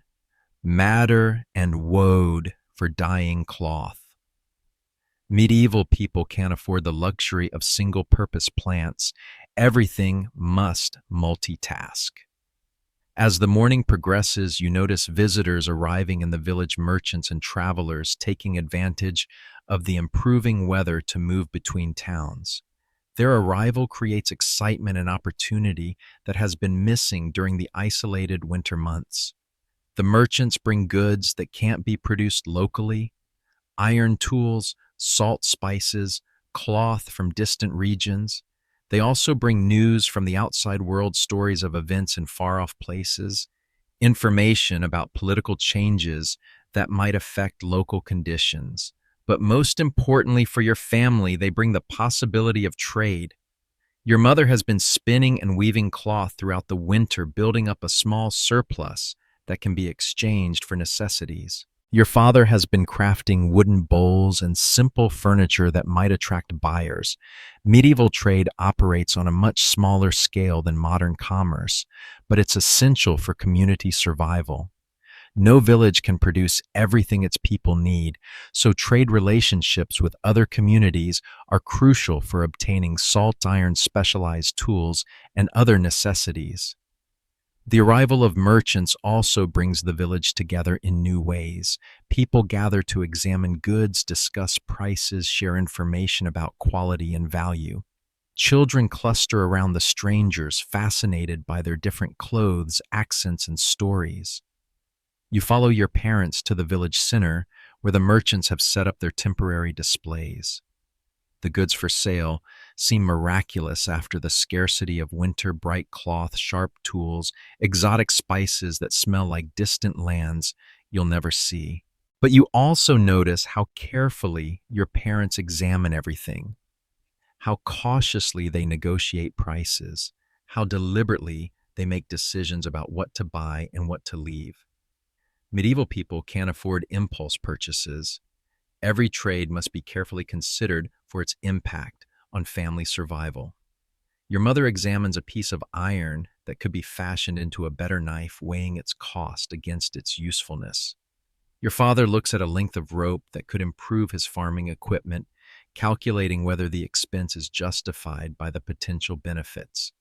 These aren't simple consumer decisions, they're strategic choices that could affect your family's welfare for months or years to come. Medieval people must think carefully about the long-term consequences of every purchase, because mistakes can be costly and resources are always limited. The negotiations between villagers and merchants reveal the complex social dynamics of medieval trade. Both sides need what the other has to offer, but both also try to maximize their advantage. Prices are discussed. Quality is debated, alternatives are considered. Medieval people don't have fixed prices or standardized currencies in the modern sense. Trade often involves bartering goods for goods with complex calculations about relative value and usefulness.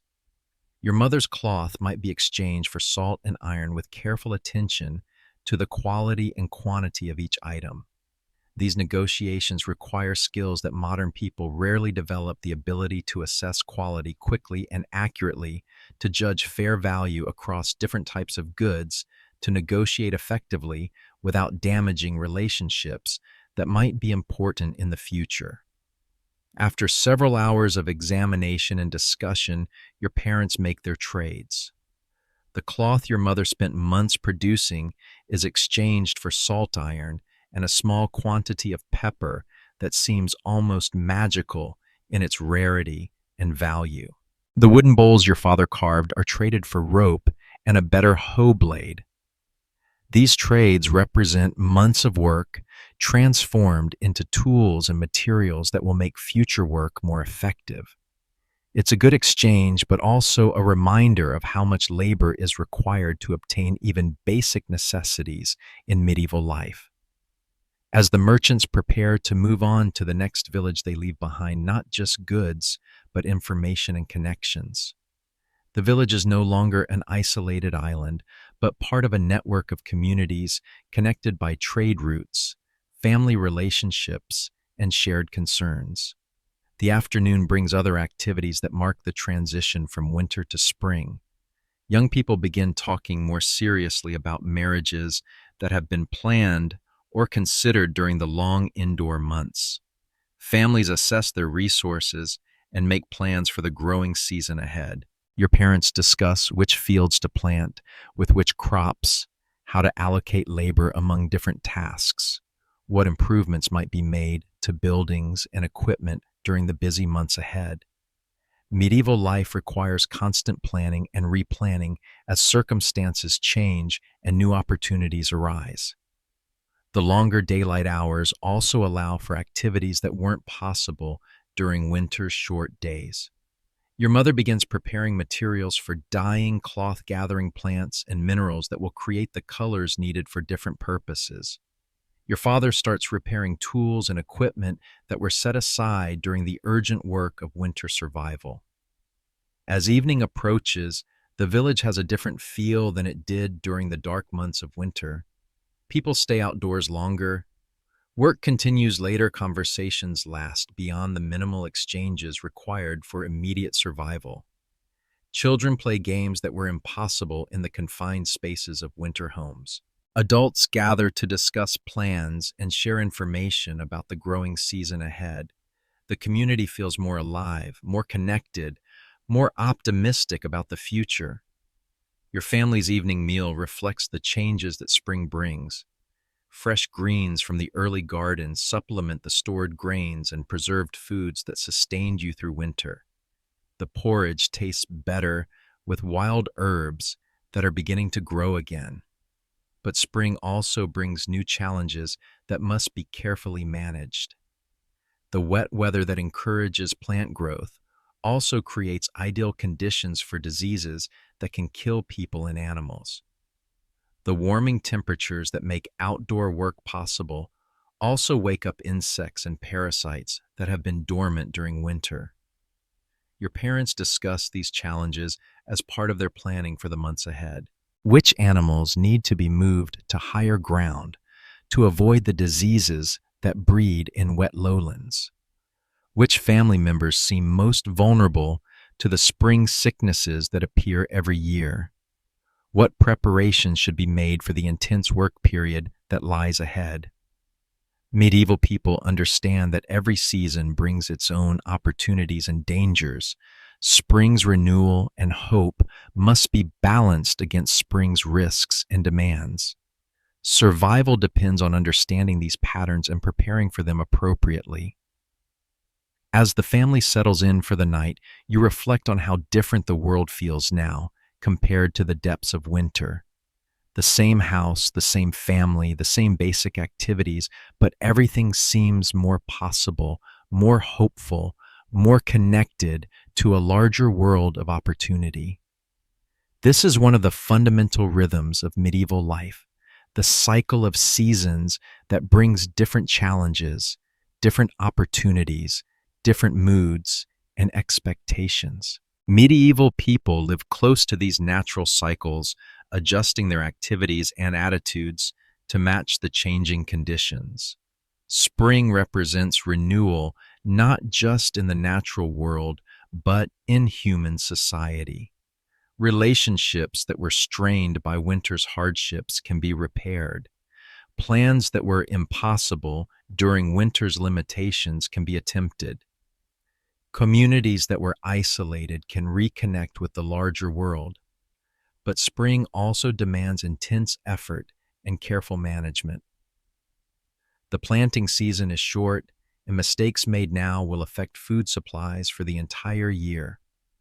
The community must mobilize all its resources and coordinate all its activities to take advantage of the brief window of opportunity that spring provides. Medieval people understand this urgency and respond to it with energy and focus that might seem remarkable to modern people accustomed to more gradual transitions between seasons. When spring arrives, everything changes quickly. Work schedules, social activities, community priorities, individual expectations. This responsiveness to seasonal change reflects the deeper reality of medieval life, its close connection to natural cycles and environmental conditions. Medieval people can't control their environment the way modern people can, so they must adapt to it more completely and more quickly. This adaptation isn't just practical, it's also spiritual and emotional. The return of spring represents divine blessing, natural miracle, and human opportunity, all combined into one experience. Medieval people celebrate spring not just as a practical improvement in living conditions, but as a manifestation of cosmic order and divine providence. As you fall asleep to the sound of spring rain on the thatch roof, you understand that you're participating in a cycle that's much larger than your individual life. The same rains that are falling on your village are falling on countless other villages, encouraging the same kind of renewal and growth, supporting the same kind of human hopes and efforts. This sense of connection to larger patterns provides meaning and purpose that transcends the immediate challenges of daily survival. You're not just trying to get through another day, you're participating in the eternal cycle of death and renewal that sustains all life. Medieval people understand themselves as part of this cosmic order, and this understanding gives their lives dignity and significance that material prosperity alone can't provide. They may not have much in terms of possessions or comfort, but they have something arguably more important, a sense of their place in the grand design of creation. Spring's arrival confirms this sense of belonging and purpose. The renewal of the natural world mirrors the renewal of human possibilities.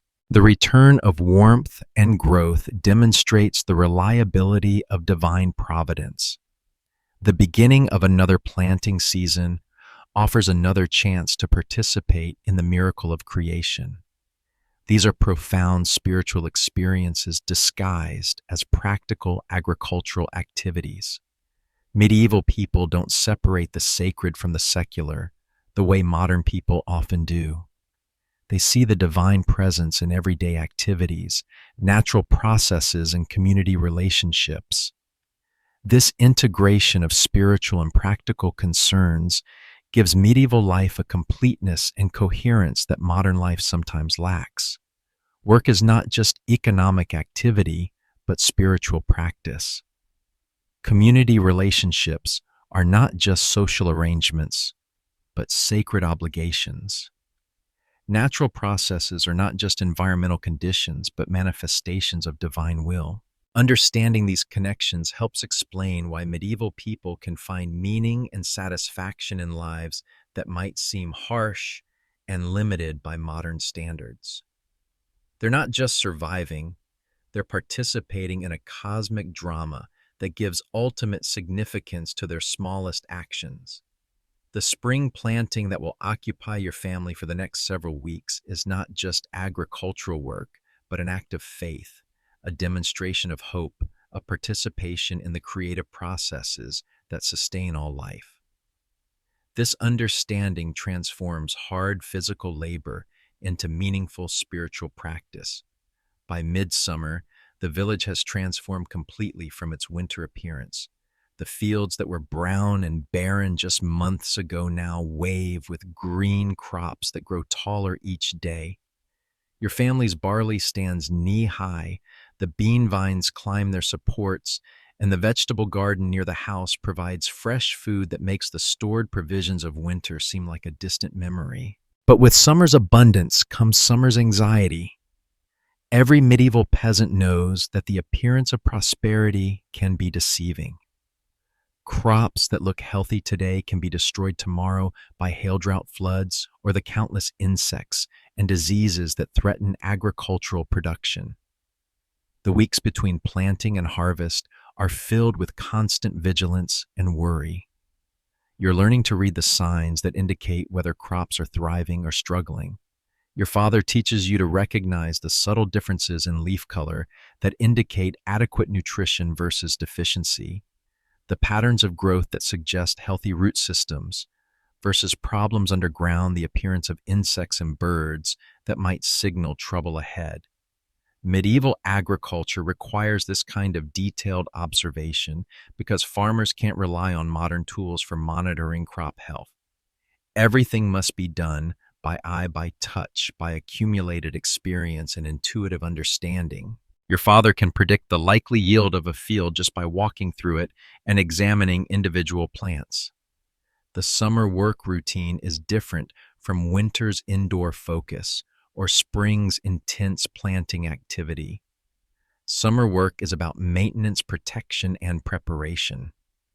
Crops must be weeded, watered during dry spells, protected from animals and pests. Tools must be repaired and replaced. Buildings must be maintained while weather permits outdoor work. You spend long days in the fields with your father and brother, pulling weeds that compete with crops for nutrients and water. This is tedious work that must be done, carefully removing the weeds without damaging the crops, ensuring that root systems are completely removed so weeds don't regrow. Medieval people understand that weeding is as important as planting. A field full of weeds will produce almost no useful crops, while a well-weeded field can produce abundant harvests, even in poor soil. The difference between hunger and sufficiency often comes down to how carefully the weeding is done. Your mother and sister work closer to the house, tending the vegetable garden and managing the expanded household activities that summer makes possible. They gather and preserve wild plants that provide food and medicine, process the flax that will become linen, and begin the complex preparations for preserving the abundant food that harvest will bring. Summer is also when medieval communities address the construction and repair projects that were impossible during winter's harsh weather. Your family, along with several neighbors, works on rebuilding a section of the village's common fence that was damaged by winter storms. This community work project illustrates the cooperative relationships that make medieval village life possible. No single family could afford to maintain all the infrastructure required for community survival, but working together, families can accomplish tasks that benefit everyone. The fence repair also demonstrates the sophisticated technology that medieval people develop within their resource constraints. The fence is built without nails or manufactured hardware, using only locally available materials and traditional joinery techniques, but it's still strong, durable, and effective for its intended purposes. As you help with the fence construction, you learn techniques that have been refined over generations: how to select wood for different purposes, how to shape joints that will hold without metal fasteners, how to design structures that will withstand weather and use while requiring minimal maintenance. Medieval technology isn't primitive, it's appropriate to the resources and needs of medieval society. The fence you're helping build will last for decades with minimal care, using only materials that can be replaced locally when repairs are needed. It's sustainable technology in the truest sense. The summer also brings opportunities for social activities that were impossible during winter's isolation.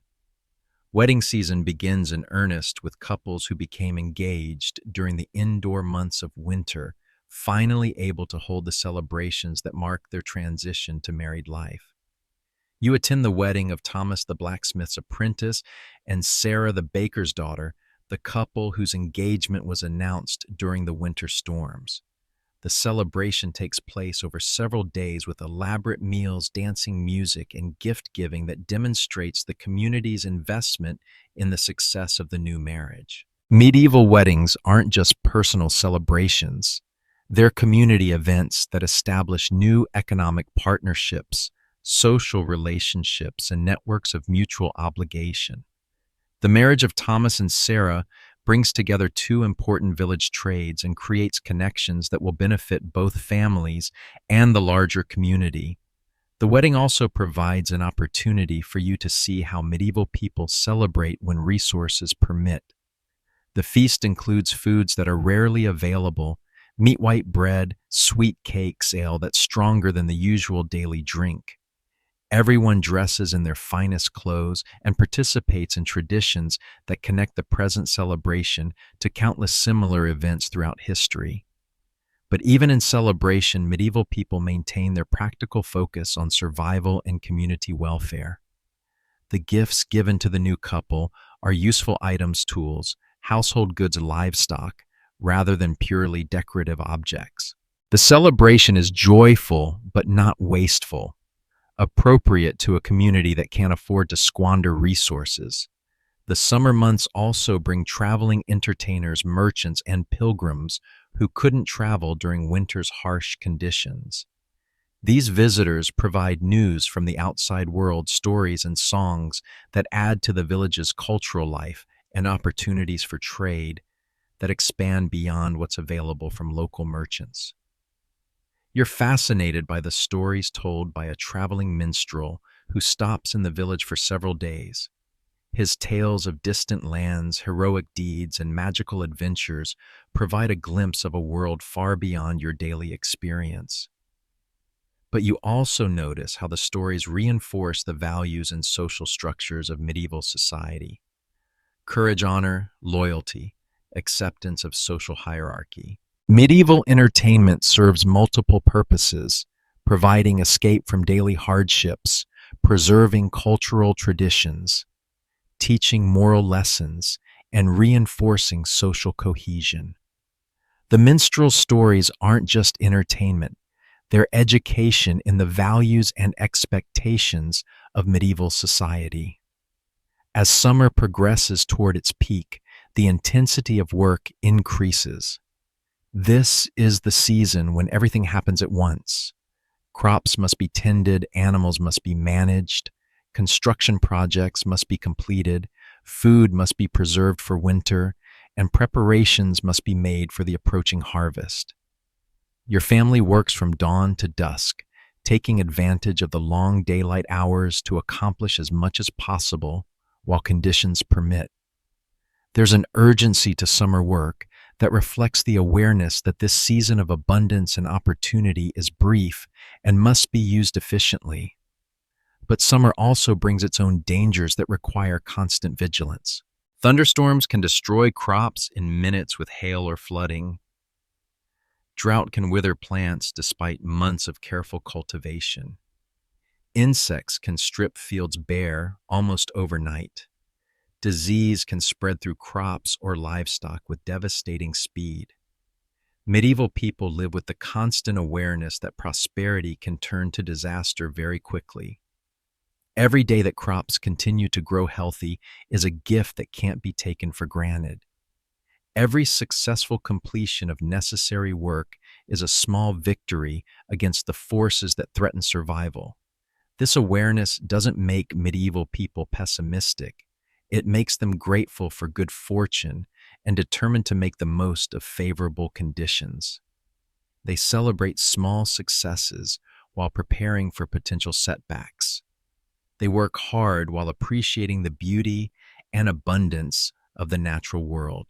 As you work alongside your family during the busy summer days, you develop a deeper appreciation for the complexity and sophistication of medieval agricultural life. What might appear to outsiders as simple farming turns out to involve intricate knowledge of soil, weather, plants, animals, and human behavior. Your father's ability to predict weather changes by observing clouds, wind patterns, and animal behavior seems almost magical, but it's actually the result of decades of careful observation and pattern recognition. Your mother's knowledge of which plants can be used for food, medicine, dyes, and other purposes represents a vast store of practical information that has been accumulated and tested over generations. Medieval people are intelligent, observant, and resourceful in ways that modern people often underestimate.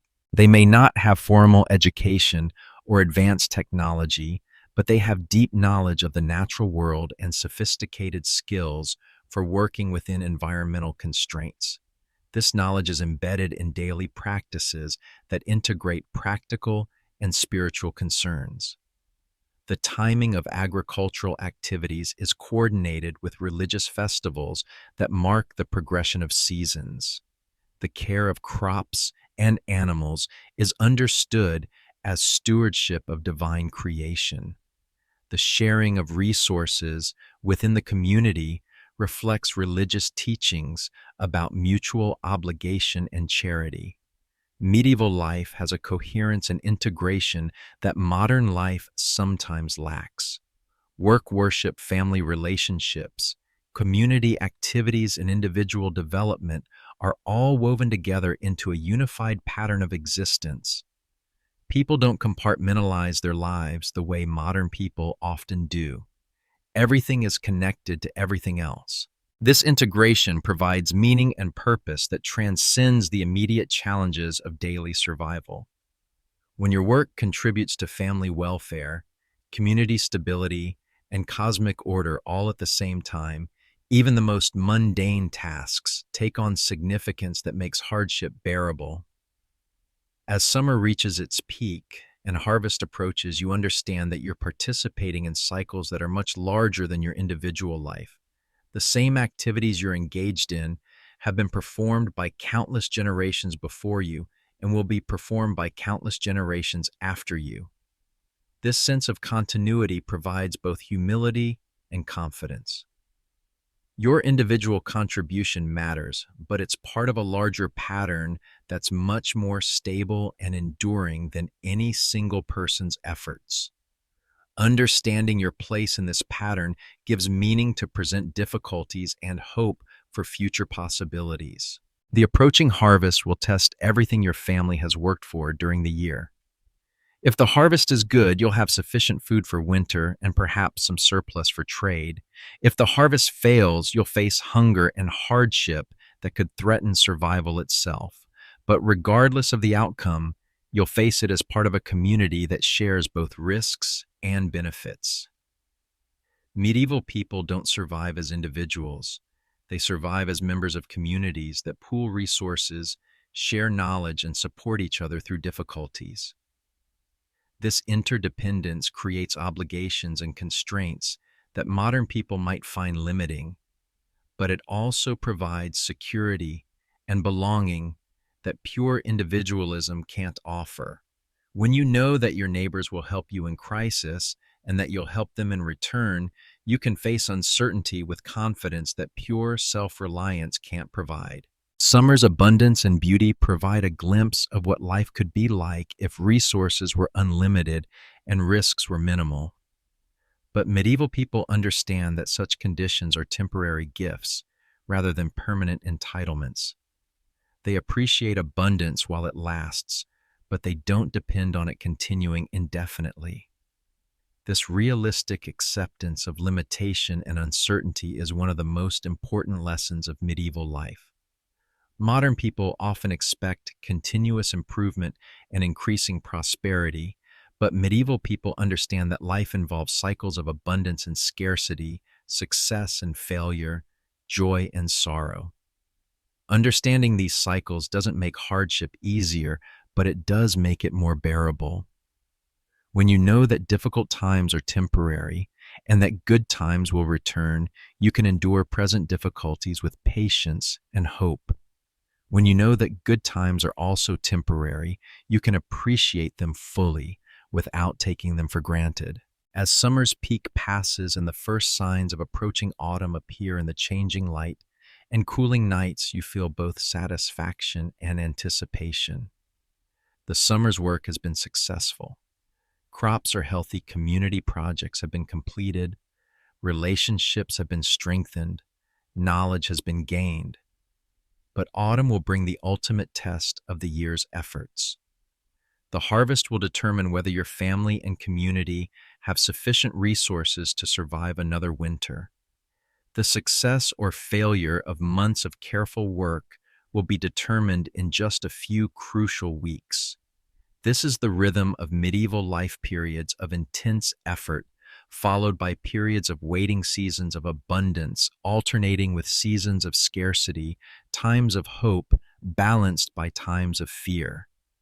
Learning to navigate these rhythms successfully is the key to medieval survival, but it's also the key to finding meaning and satisfaction in medieval life.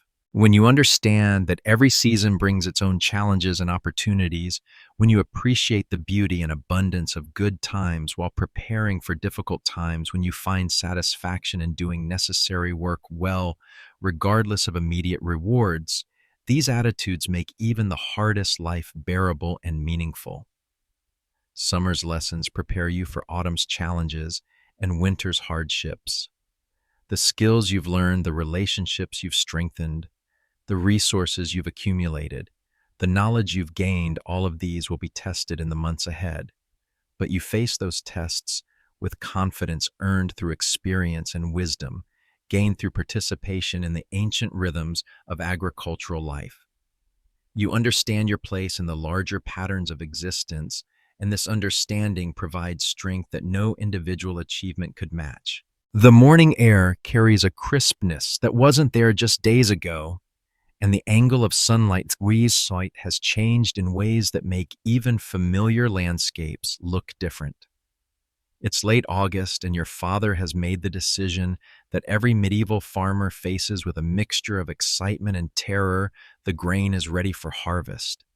This is the moment when months of work planning and prayer are finally put to the test.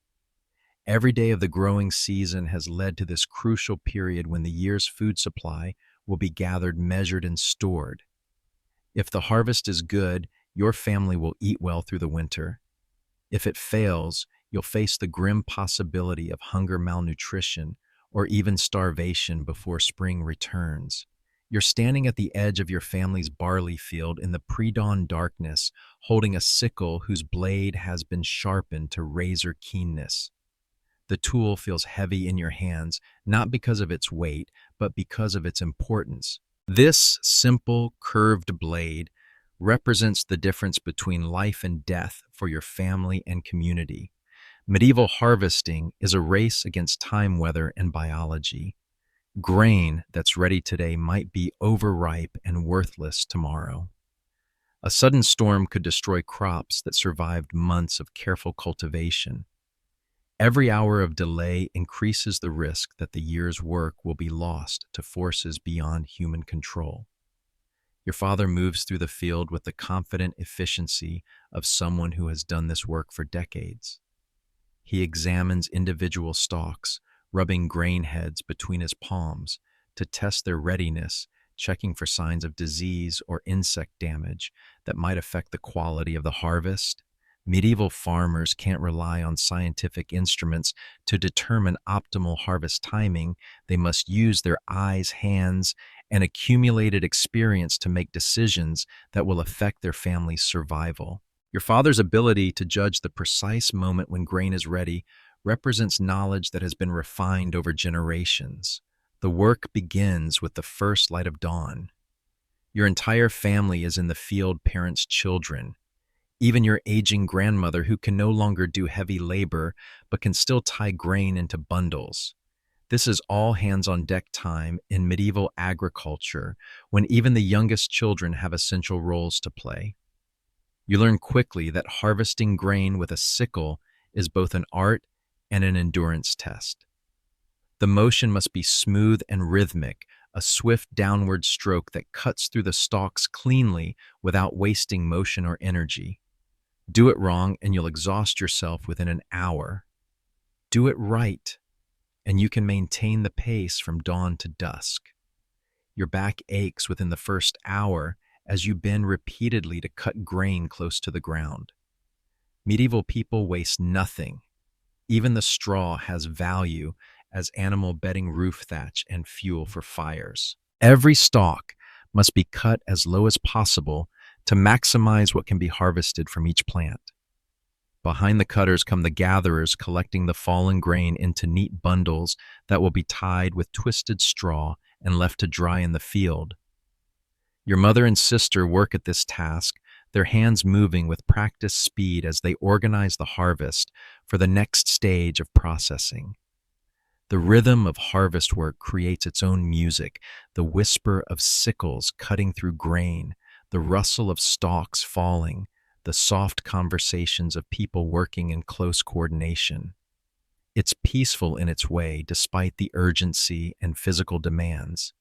But the peaceful rhythm can be broken instantly by threats that every medieval farmer dreads: a change in the wind that might bring storm clouds, the appearance of insects that could devour standing grain in hours, the sound of approaching travelers who might be bandits looking to steal the year's work.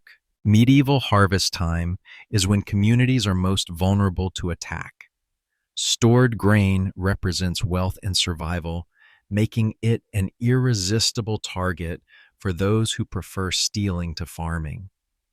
Many villages post guards during harvest season, and tools are kept close at hand that can serve as weapons if necessary. Your family works steadily through the morning, making good progress through the barley field.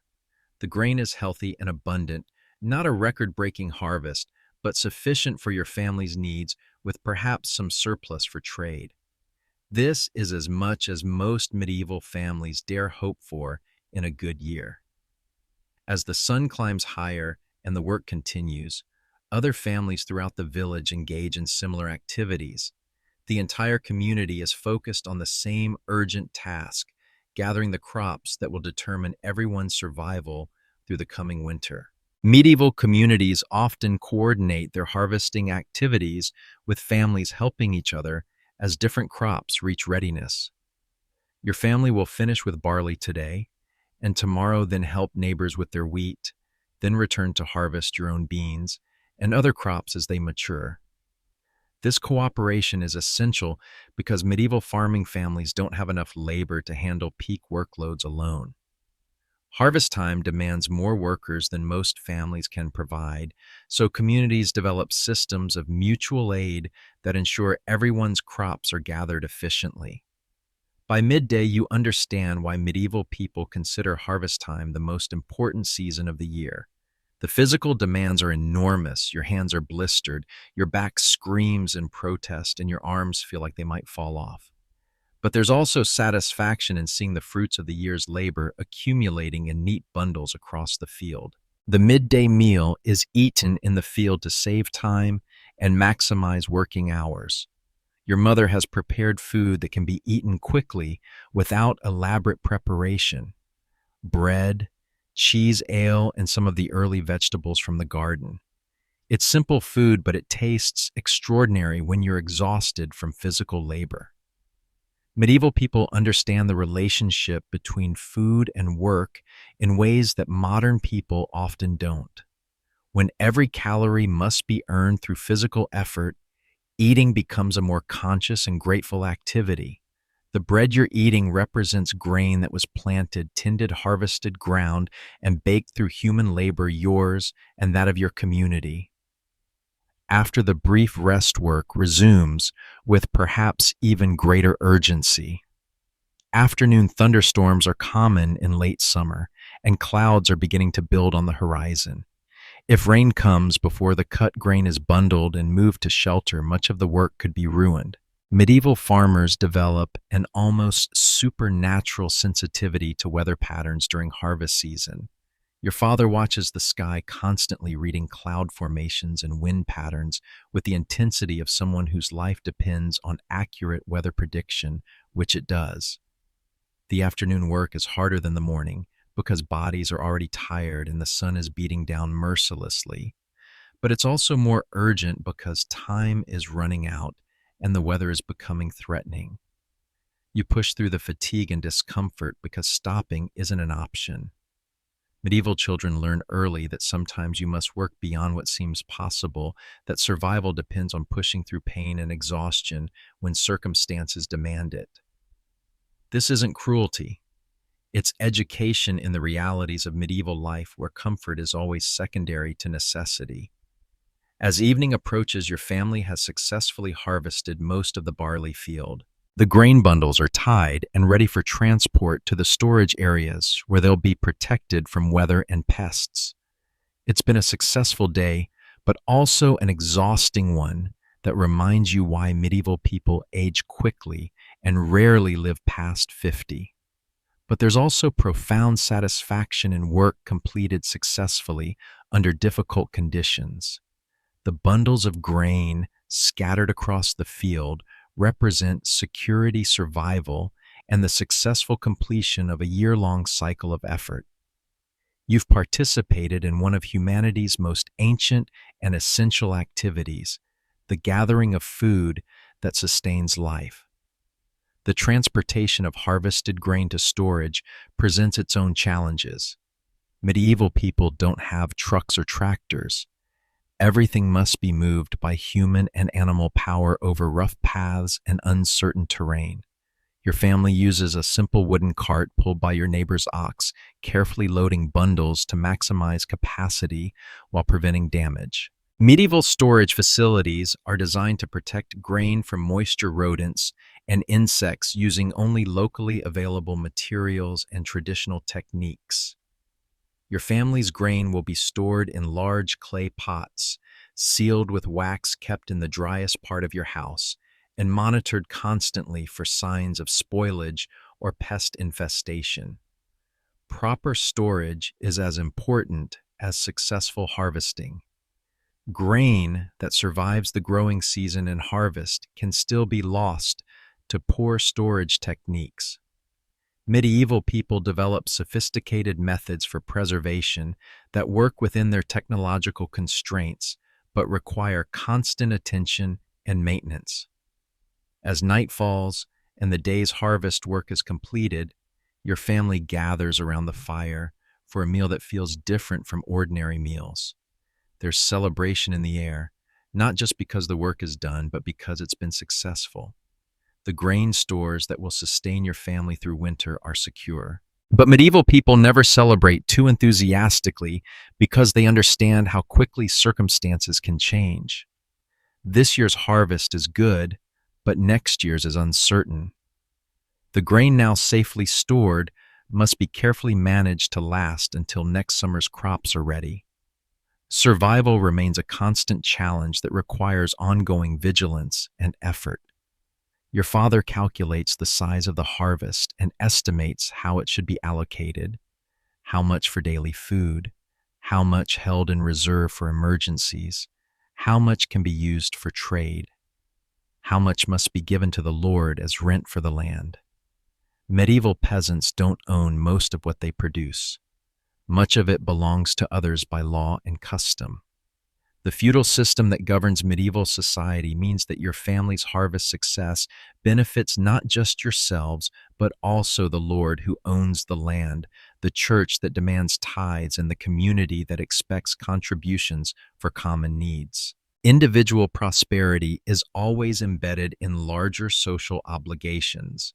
But even after all these obligations are met, this year's harvest will leave your family in good condition for the winter ahead. There will be sufficient food, some surplus for trade, and the security that comes from knowing you've done everything possible to ensure survival through the harsh months ahead. As you fall asleep after the exhausting day of harvest work, you reflect on the lessons the day has taught. Medieval life requires physical strength, but also mental toughness, the ability to work through pain and exhaustion when necessary. It requires planning and preparation, but also the flexibility to adapt when circumstances change. Most importantly, it requires an understanding of your place in larger systems. Natural cycles, community relationships, social obligations that provide both support and constraints for individual actions. Medieval people don't succeed as isolated individuals, but as members of families and communities that work together toward common goals. The successful harvest represents not just your family's individual efforts, but the contributions of neighbors who shared equipment and labor, the knowledge passed down from previous generations, the favorable weather that no human effort could control, and the social systems that make cooperative work possible. Understanding these interconnections is essential for thriving in medieval society.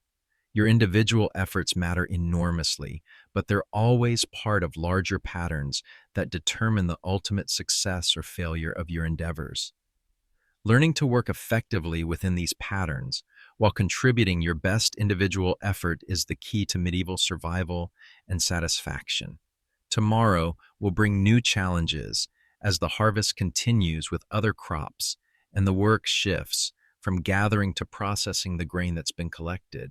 Grain must be threshed to separate kernels from stalks, winnowed to remove chaff, and ground into flour for bread. Each step requires skill labor and careful attention to prevent loss of precious food, But tonight, there's satisfaction in work well done and hope for the future that successful harvest makes possible. The ancient cycle of planting, growing, and gathering has been completed successfully, once more demonstrating the reliability of natural processes and the effectiveness of human cooperation with those processes.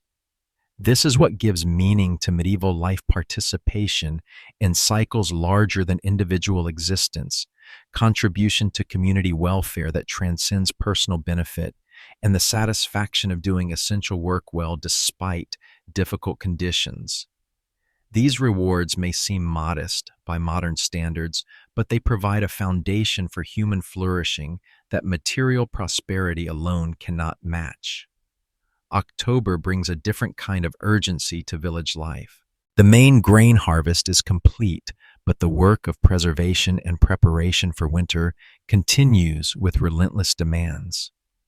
Your family's attention has turned to the complex tasks of processing the harvested grain, preserving the late vegetables, and making the countless preparations necessary for survival through the cold months ahead. You're standing in the village common area, watching your father and several other men work at the ancient art of threshing. The grain bundles that were so carefully gathered and dried during harvest must now be beaten to separate the valuable kernels from the stalks and chaff. It's labor-intensive work that requires strength, skill, and patience. Medieval threshing is done with flails, simple but effective tools consisting of two wooden sticks connected by leather straps. The technique looks easy, but takes years to master. Strike too lightly, and the grain won't separate. Strike too hard, and you'll damage the kernels or scatter them beyond recovery. The rhythm must be consistent, the angle precise, the force carefully controlled. Your father works with the steady rhythm of someone who has done this work for decades. Each stroke of the flail sounds like a drum beat, and soon multiple workers create a complex percussion as they work on different piles of grain. It's hard work, but there's also music in it, the ancient music of human labor transforming raw materials into sustenance. You try your hand at the flail under your father's careful supervision. The tool is heavier than it looks, and coordinating the two sticks requires more skill than you expected. Your first attempts are clumsy, but gradually you begin to understand the rhythm and technique that make the work effective. Medieval children learn these essential skills through hands-on participation rather than formal instruction. There are no textbooks for threshing grain or preserving food. Knowledge is passed down through demonstration practice and gradual increase in responsibility as skills develop. After the threshing comes winnowing, the delicate process of separating grain from chaff using wind and gravity. Your mother and sister work at this task using large baskets to toss the threshed material into the air on breezy days. The heavier grain falls back into the baskets while the lighter chaff blows away. Winnowing requires perfect timing and considerable skill. Too little wind and the chaff won't separate. Too much wind and the grain itself can be blown away. Medieval women develop an almost intuitive understanding of air currents and how to work with them to achieve the desired separation. The cleaned grain is then stored in various forms, some kept whole for porridge and soup, some ground into flour for bread, some saved for next year's planting. Medieval families must carefully allocate their harvest among these different uses, balancing immediate needs against future requirements. Your family's grain stores represent not just food, but security, trade goods, and insurance against future disasters. The decisions about how much to consume, how much to save, and how much to trade will affect your family's welfare for the entire year ahead. While the grain processing continues, other essential autumn work proceeds throughout the village. This is the season when animals are slaughtered for winter meat, a necessary but difficult process that requires careful timing and community coordination.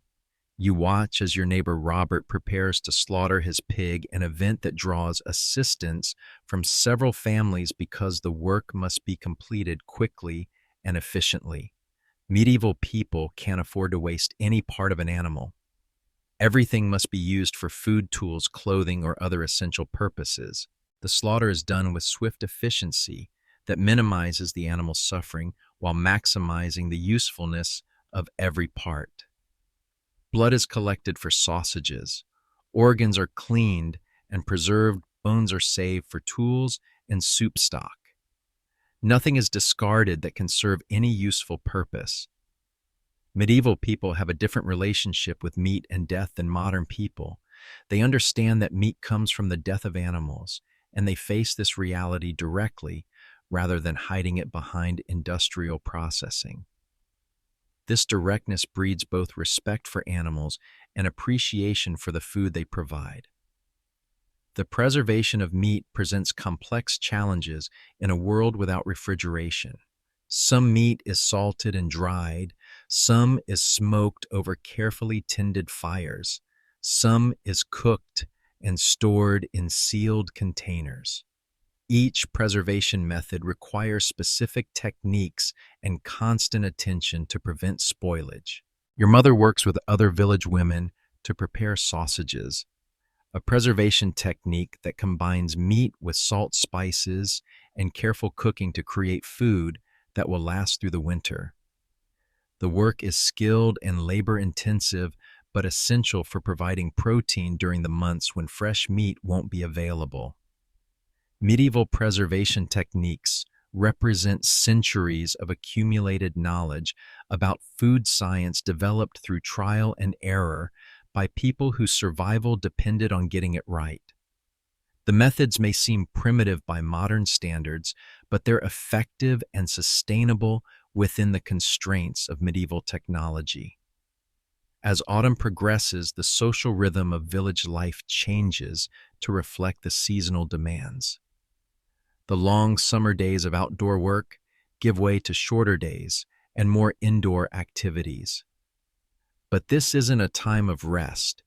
It's a time of different kinds of intensive labor focused on preparation and preservation. Your family spends evening hours by firelight engaged in tasks that were impossible during the busy days of summer.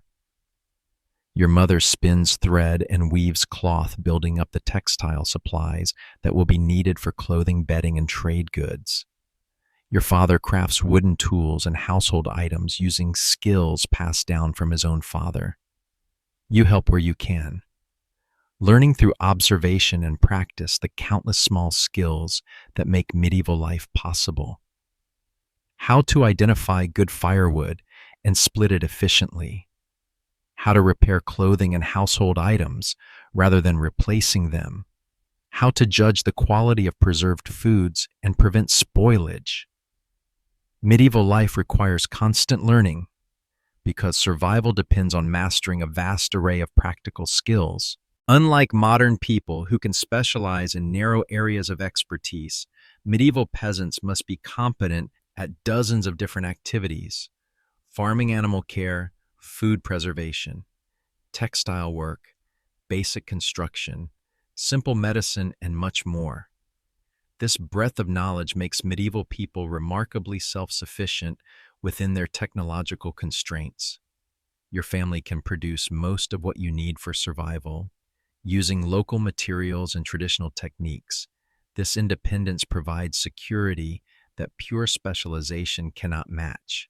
But medieval self-sufficiency exists within networks of mutual dependence that make individual survival possible. Your family may be able to produce most of what you need, but you still depend on neighbors for shared labor: the miller for grinding grain, the blacksmith for iron tools, and the larger community for protection and social support. Understanding the balance between self-sufficiency and interdependence is crucial for thriving in medieval society. You must be capable of handling most challenges independently, but you must also maintain the relationships and obligations that provide access to resources and assistance beyond your family's capabilities. As November arrives and winter begins to assert itself, your family takes inventory of the preparations that have been completed and the challenges that lie ahead. The grain stores are adequate, the preserved meat should last through the cold months, the fuel supplies are sufficient if used carefully. But there are also concerns that require ongoing attention. Your youngest sister has developed a cough that's gotten worse as the weather has turned cold. Your grandfather's joints are stiffening more than usual, making it difficult for him to contribute to household work. The roof needs repairs that should have been completed earlier, but were delayed by other urgent tasks. Medieval people live with constant awareness of vulnerability to weather, disease, accident, and the countless other threats that can quickly transform manageable challenges into life-threatening crises. This awareness breeds both caution and resilience, encouraging careful preparation while developing the mental toughness necessary for handling adversity. Your family's preparations for winter reflect this balance between caution and acceptance of uncertainty. You've done everything possible to ensure survival through the cold months, but you also understand that winter will bring challenges that can't be completely anticipated or prevented. This understanding shapes the medieval approach to life, working hard to influence what can be controlled while accepting with grace what cannot be changed. It's a philosophy that emphasizes both human agency and humility before forces larger than individual will. The approaching winter also brings changes in social activities and community relationships. As outdoor work becomes impossible and families spend more time confined to their homes, social visiting becomes more important for maintaining mental health and community cohesion. Your family receives visits from neighbors who want to share news, trade small items, and simply enjoy human company during the long, dark evenings. These visits serve multiple purposes: maintaining social relationships, sharing information about community concerns, and providing mutual support during the challenging winter months. Medieval people understand that social isolation can be as dangerous as physical hardship. Communities that maintain strong social bonds through winter's challenges emerge stronger in spring, while communities that allow relationships to deteriorate often face serious problems when cooperative work becomes necessary again. The visiting season also provides opportunities for storytelling, music, and other cultural activities that preserve and transmit the community's shared heritage. Your family's small house becomes a gathering place where neighbors share the tales, songs, and traditions that give meaning to medieval life. These cultural activities aren't just entertainment, they're education in the values, history, and identity that hold the community together. The stories told on long winter evenings teach moral lessons, preserve historical memory, and reinforce the social bonds that make cooperative survival possible. As autumn gives way to winter and your family settles into the rhythms of seasonal survival, you reflect on how much you've learned during your year as a medieval peasant. The skills, knowledge, and relationships you've developed provide a foundation for understanding both the challenges and rewards of this ancient way of life.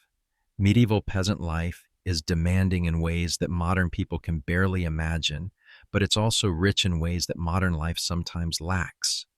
The close connection to natural cycles, the integration of work and family life, the deep roots in community relationships, these aspects of medieval existence provide meaning and purpose that material prosperity alone cannot supply.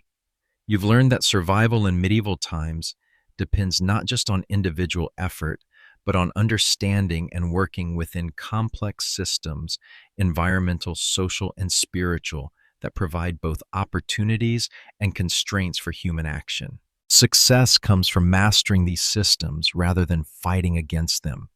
Most importantly, you've learned that medieval people aren't the ignorant, miserable people they're sometimes portrayed as in modern media. They're intelligent, resourceful, resilient people who have developed sophisticated strategies for living well within their environmental and technological constraints. Their lives may be harder than modern lives in many ways, but they're also more integrated, more sustainable, and more deeply connected to the essential realities of human existence. The lessons they offer about community simplicity, resilience, and finding meaning in essential work remain relevant even in the modern world. As winter's grip tightens and your family prepares for the challenges ahead, you understand that you've participated in something timeless and profound, the ancient human struggle to create meaningful life within the constraints and opportunities that existence provides. The medieval peasant life you've experienced is just one variation on this universal theme, but it's a variation that offers insights into human nature, community relationships, and the possibilities for satisfaction and fulfillment even under challenging circumstances. These insights transcend their historical context, providing wisdom that remains valuable for anyone seeking to understand what makes life worth living, regardless of when or where that life is lived. As your year as a medieval peasant draws to a close, you find yourself changed by the experience in ways both subtle and profound. You've lived through the complete cycle of medieval agricultural life, planting and harvest, abundance and scarcity, celebration and mourning, community cooperation and individual struggle.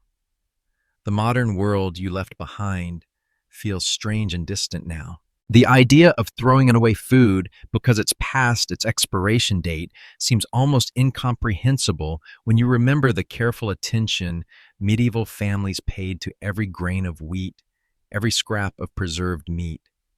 The casual disposal of broken items that could be repaired seems wasteful beyond imagination when you recall the hours your father spent crafting wooden bowls from precious hardwood. But you've also gained something invaluable from your medieval experience, a deeper understanding of what human beings actually need for survival and satisfaction. Beneath the technological complexity of modern life lie the same fundamental requirements that medieval people met through their ancient practices: food, shelter, meaningful work, community relationships, and a sense of purpose that transcends individual existence.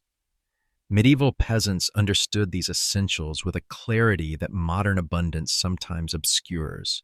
They knew that survival depended on working with natural cycles rather than against them, on maintaining community relationships that provided mutual support, on finding satisfaction in essential work well done rather than in accumulating possessions beyond immediate need. This knowledge didn't make their lives easy, but it did make them sustainable in ways that modern life often isn't.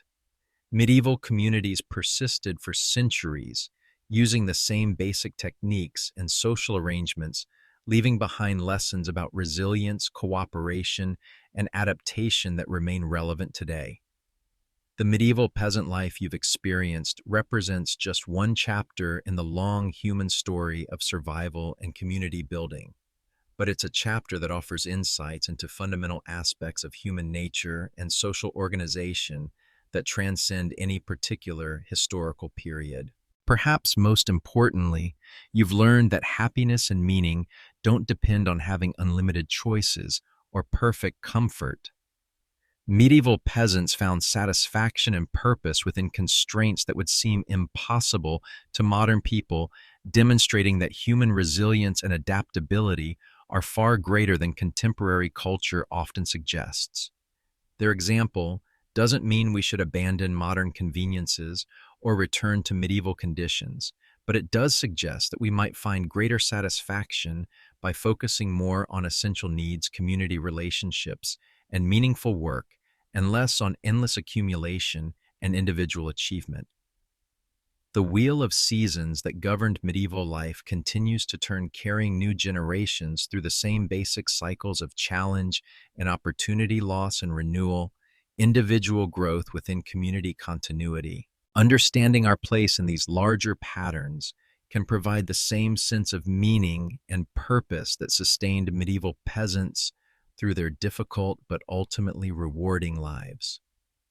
As you return to the modern world, you carry with you the wisdom of people who understood deeply what it means to be human, to live in community, and to find meaning in the essential work of survival and mutual care. These lessons remain as valuable today as they were 1,000 years ago, offering guidance for anyone seeking to live well in whatever circumstances they face. The medieval peasant life you've experienced is over, but its lessons continue woven into the fabric of human knowledge about how to live with dignity, purpose, and satisfaction regardless of external circumstances. This perhaps is the greatest gift that medieval peasants offer to the modern world, proof that human beings can thrive even under the most challenging conditions as long as they understand what truly matters and work together to achieve it. This completes your immersive journey through medieval peasant life. Through experiencing the daily routines, seasonal cycles, community relationships, and spiritual beliefs that shaped ordinary life in medieval Europe, you've gained insights into human resilience, the importance of community, and the ways that people find meaning and satisfaction even under challenging circumstances. The story you've lived reminds us that while technology and living conditions have changed dramatically over the centuries, the fundamental human needs for purpose, belonging, and meaningful work remain constant. The medieval peasants, whose lives you've shared, may have faced hardships we can barely imagine, but they also possessed wisdom about community cooperation, sustainable living, and finding joy in simple things that remains relevant for people in any era. Sweet dreams, and may the lessons of the past inform your dreams of the future.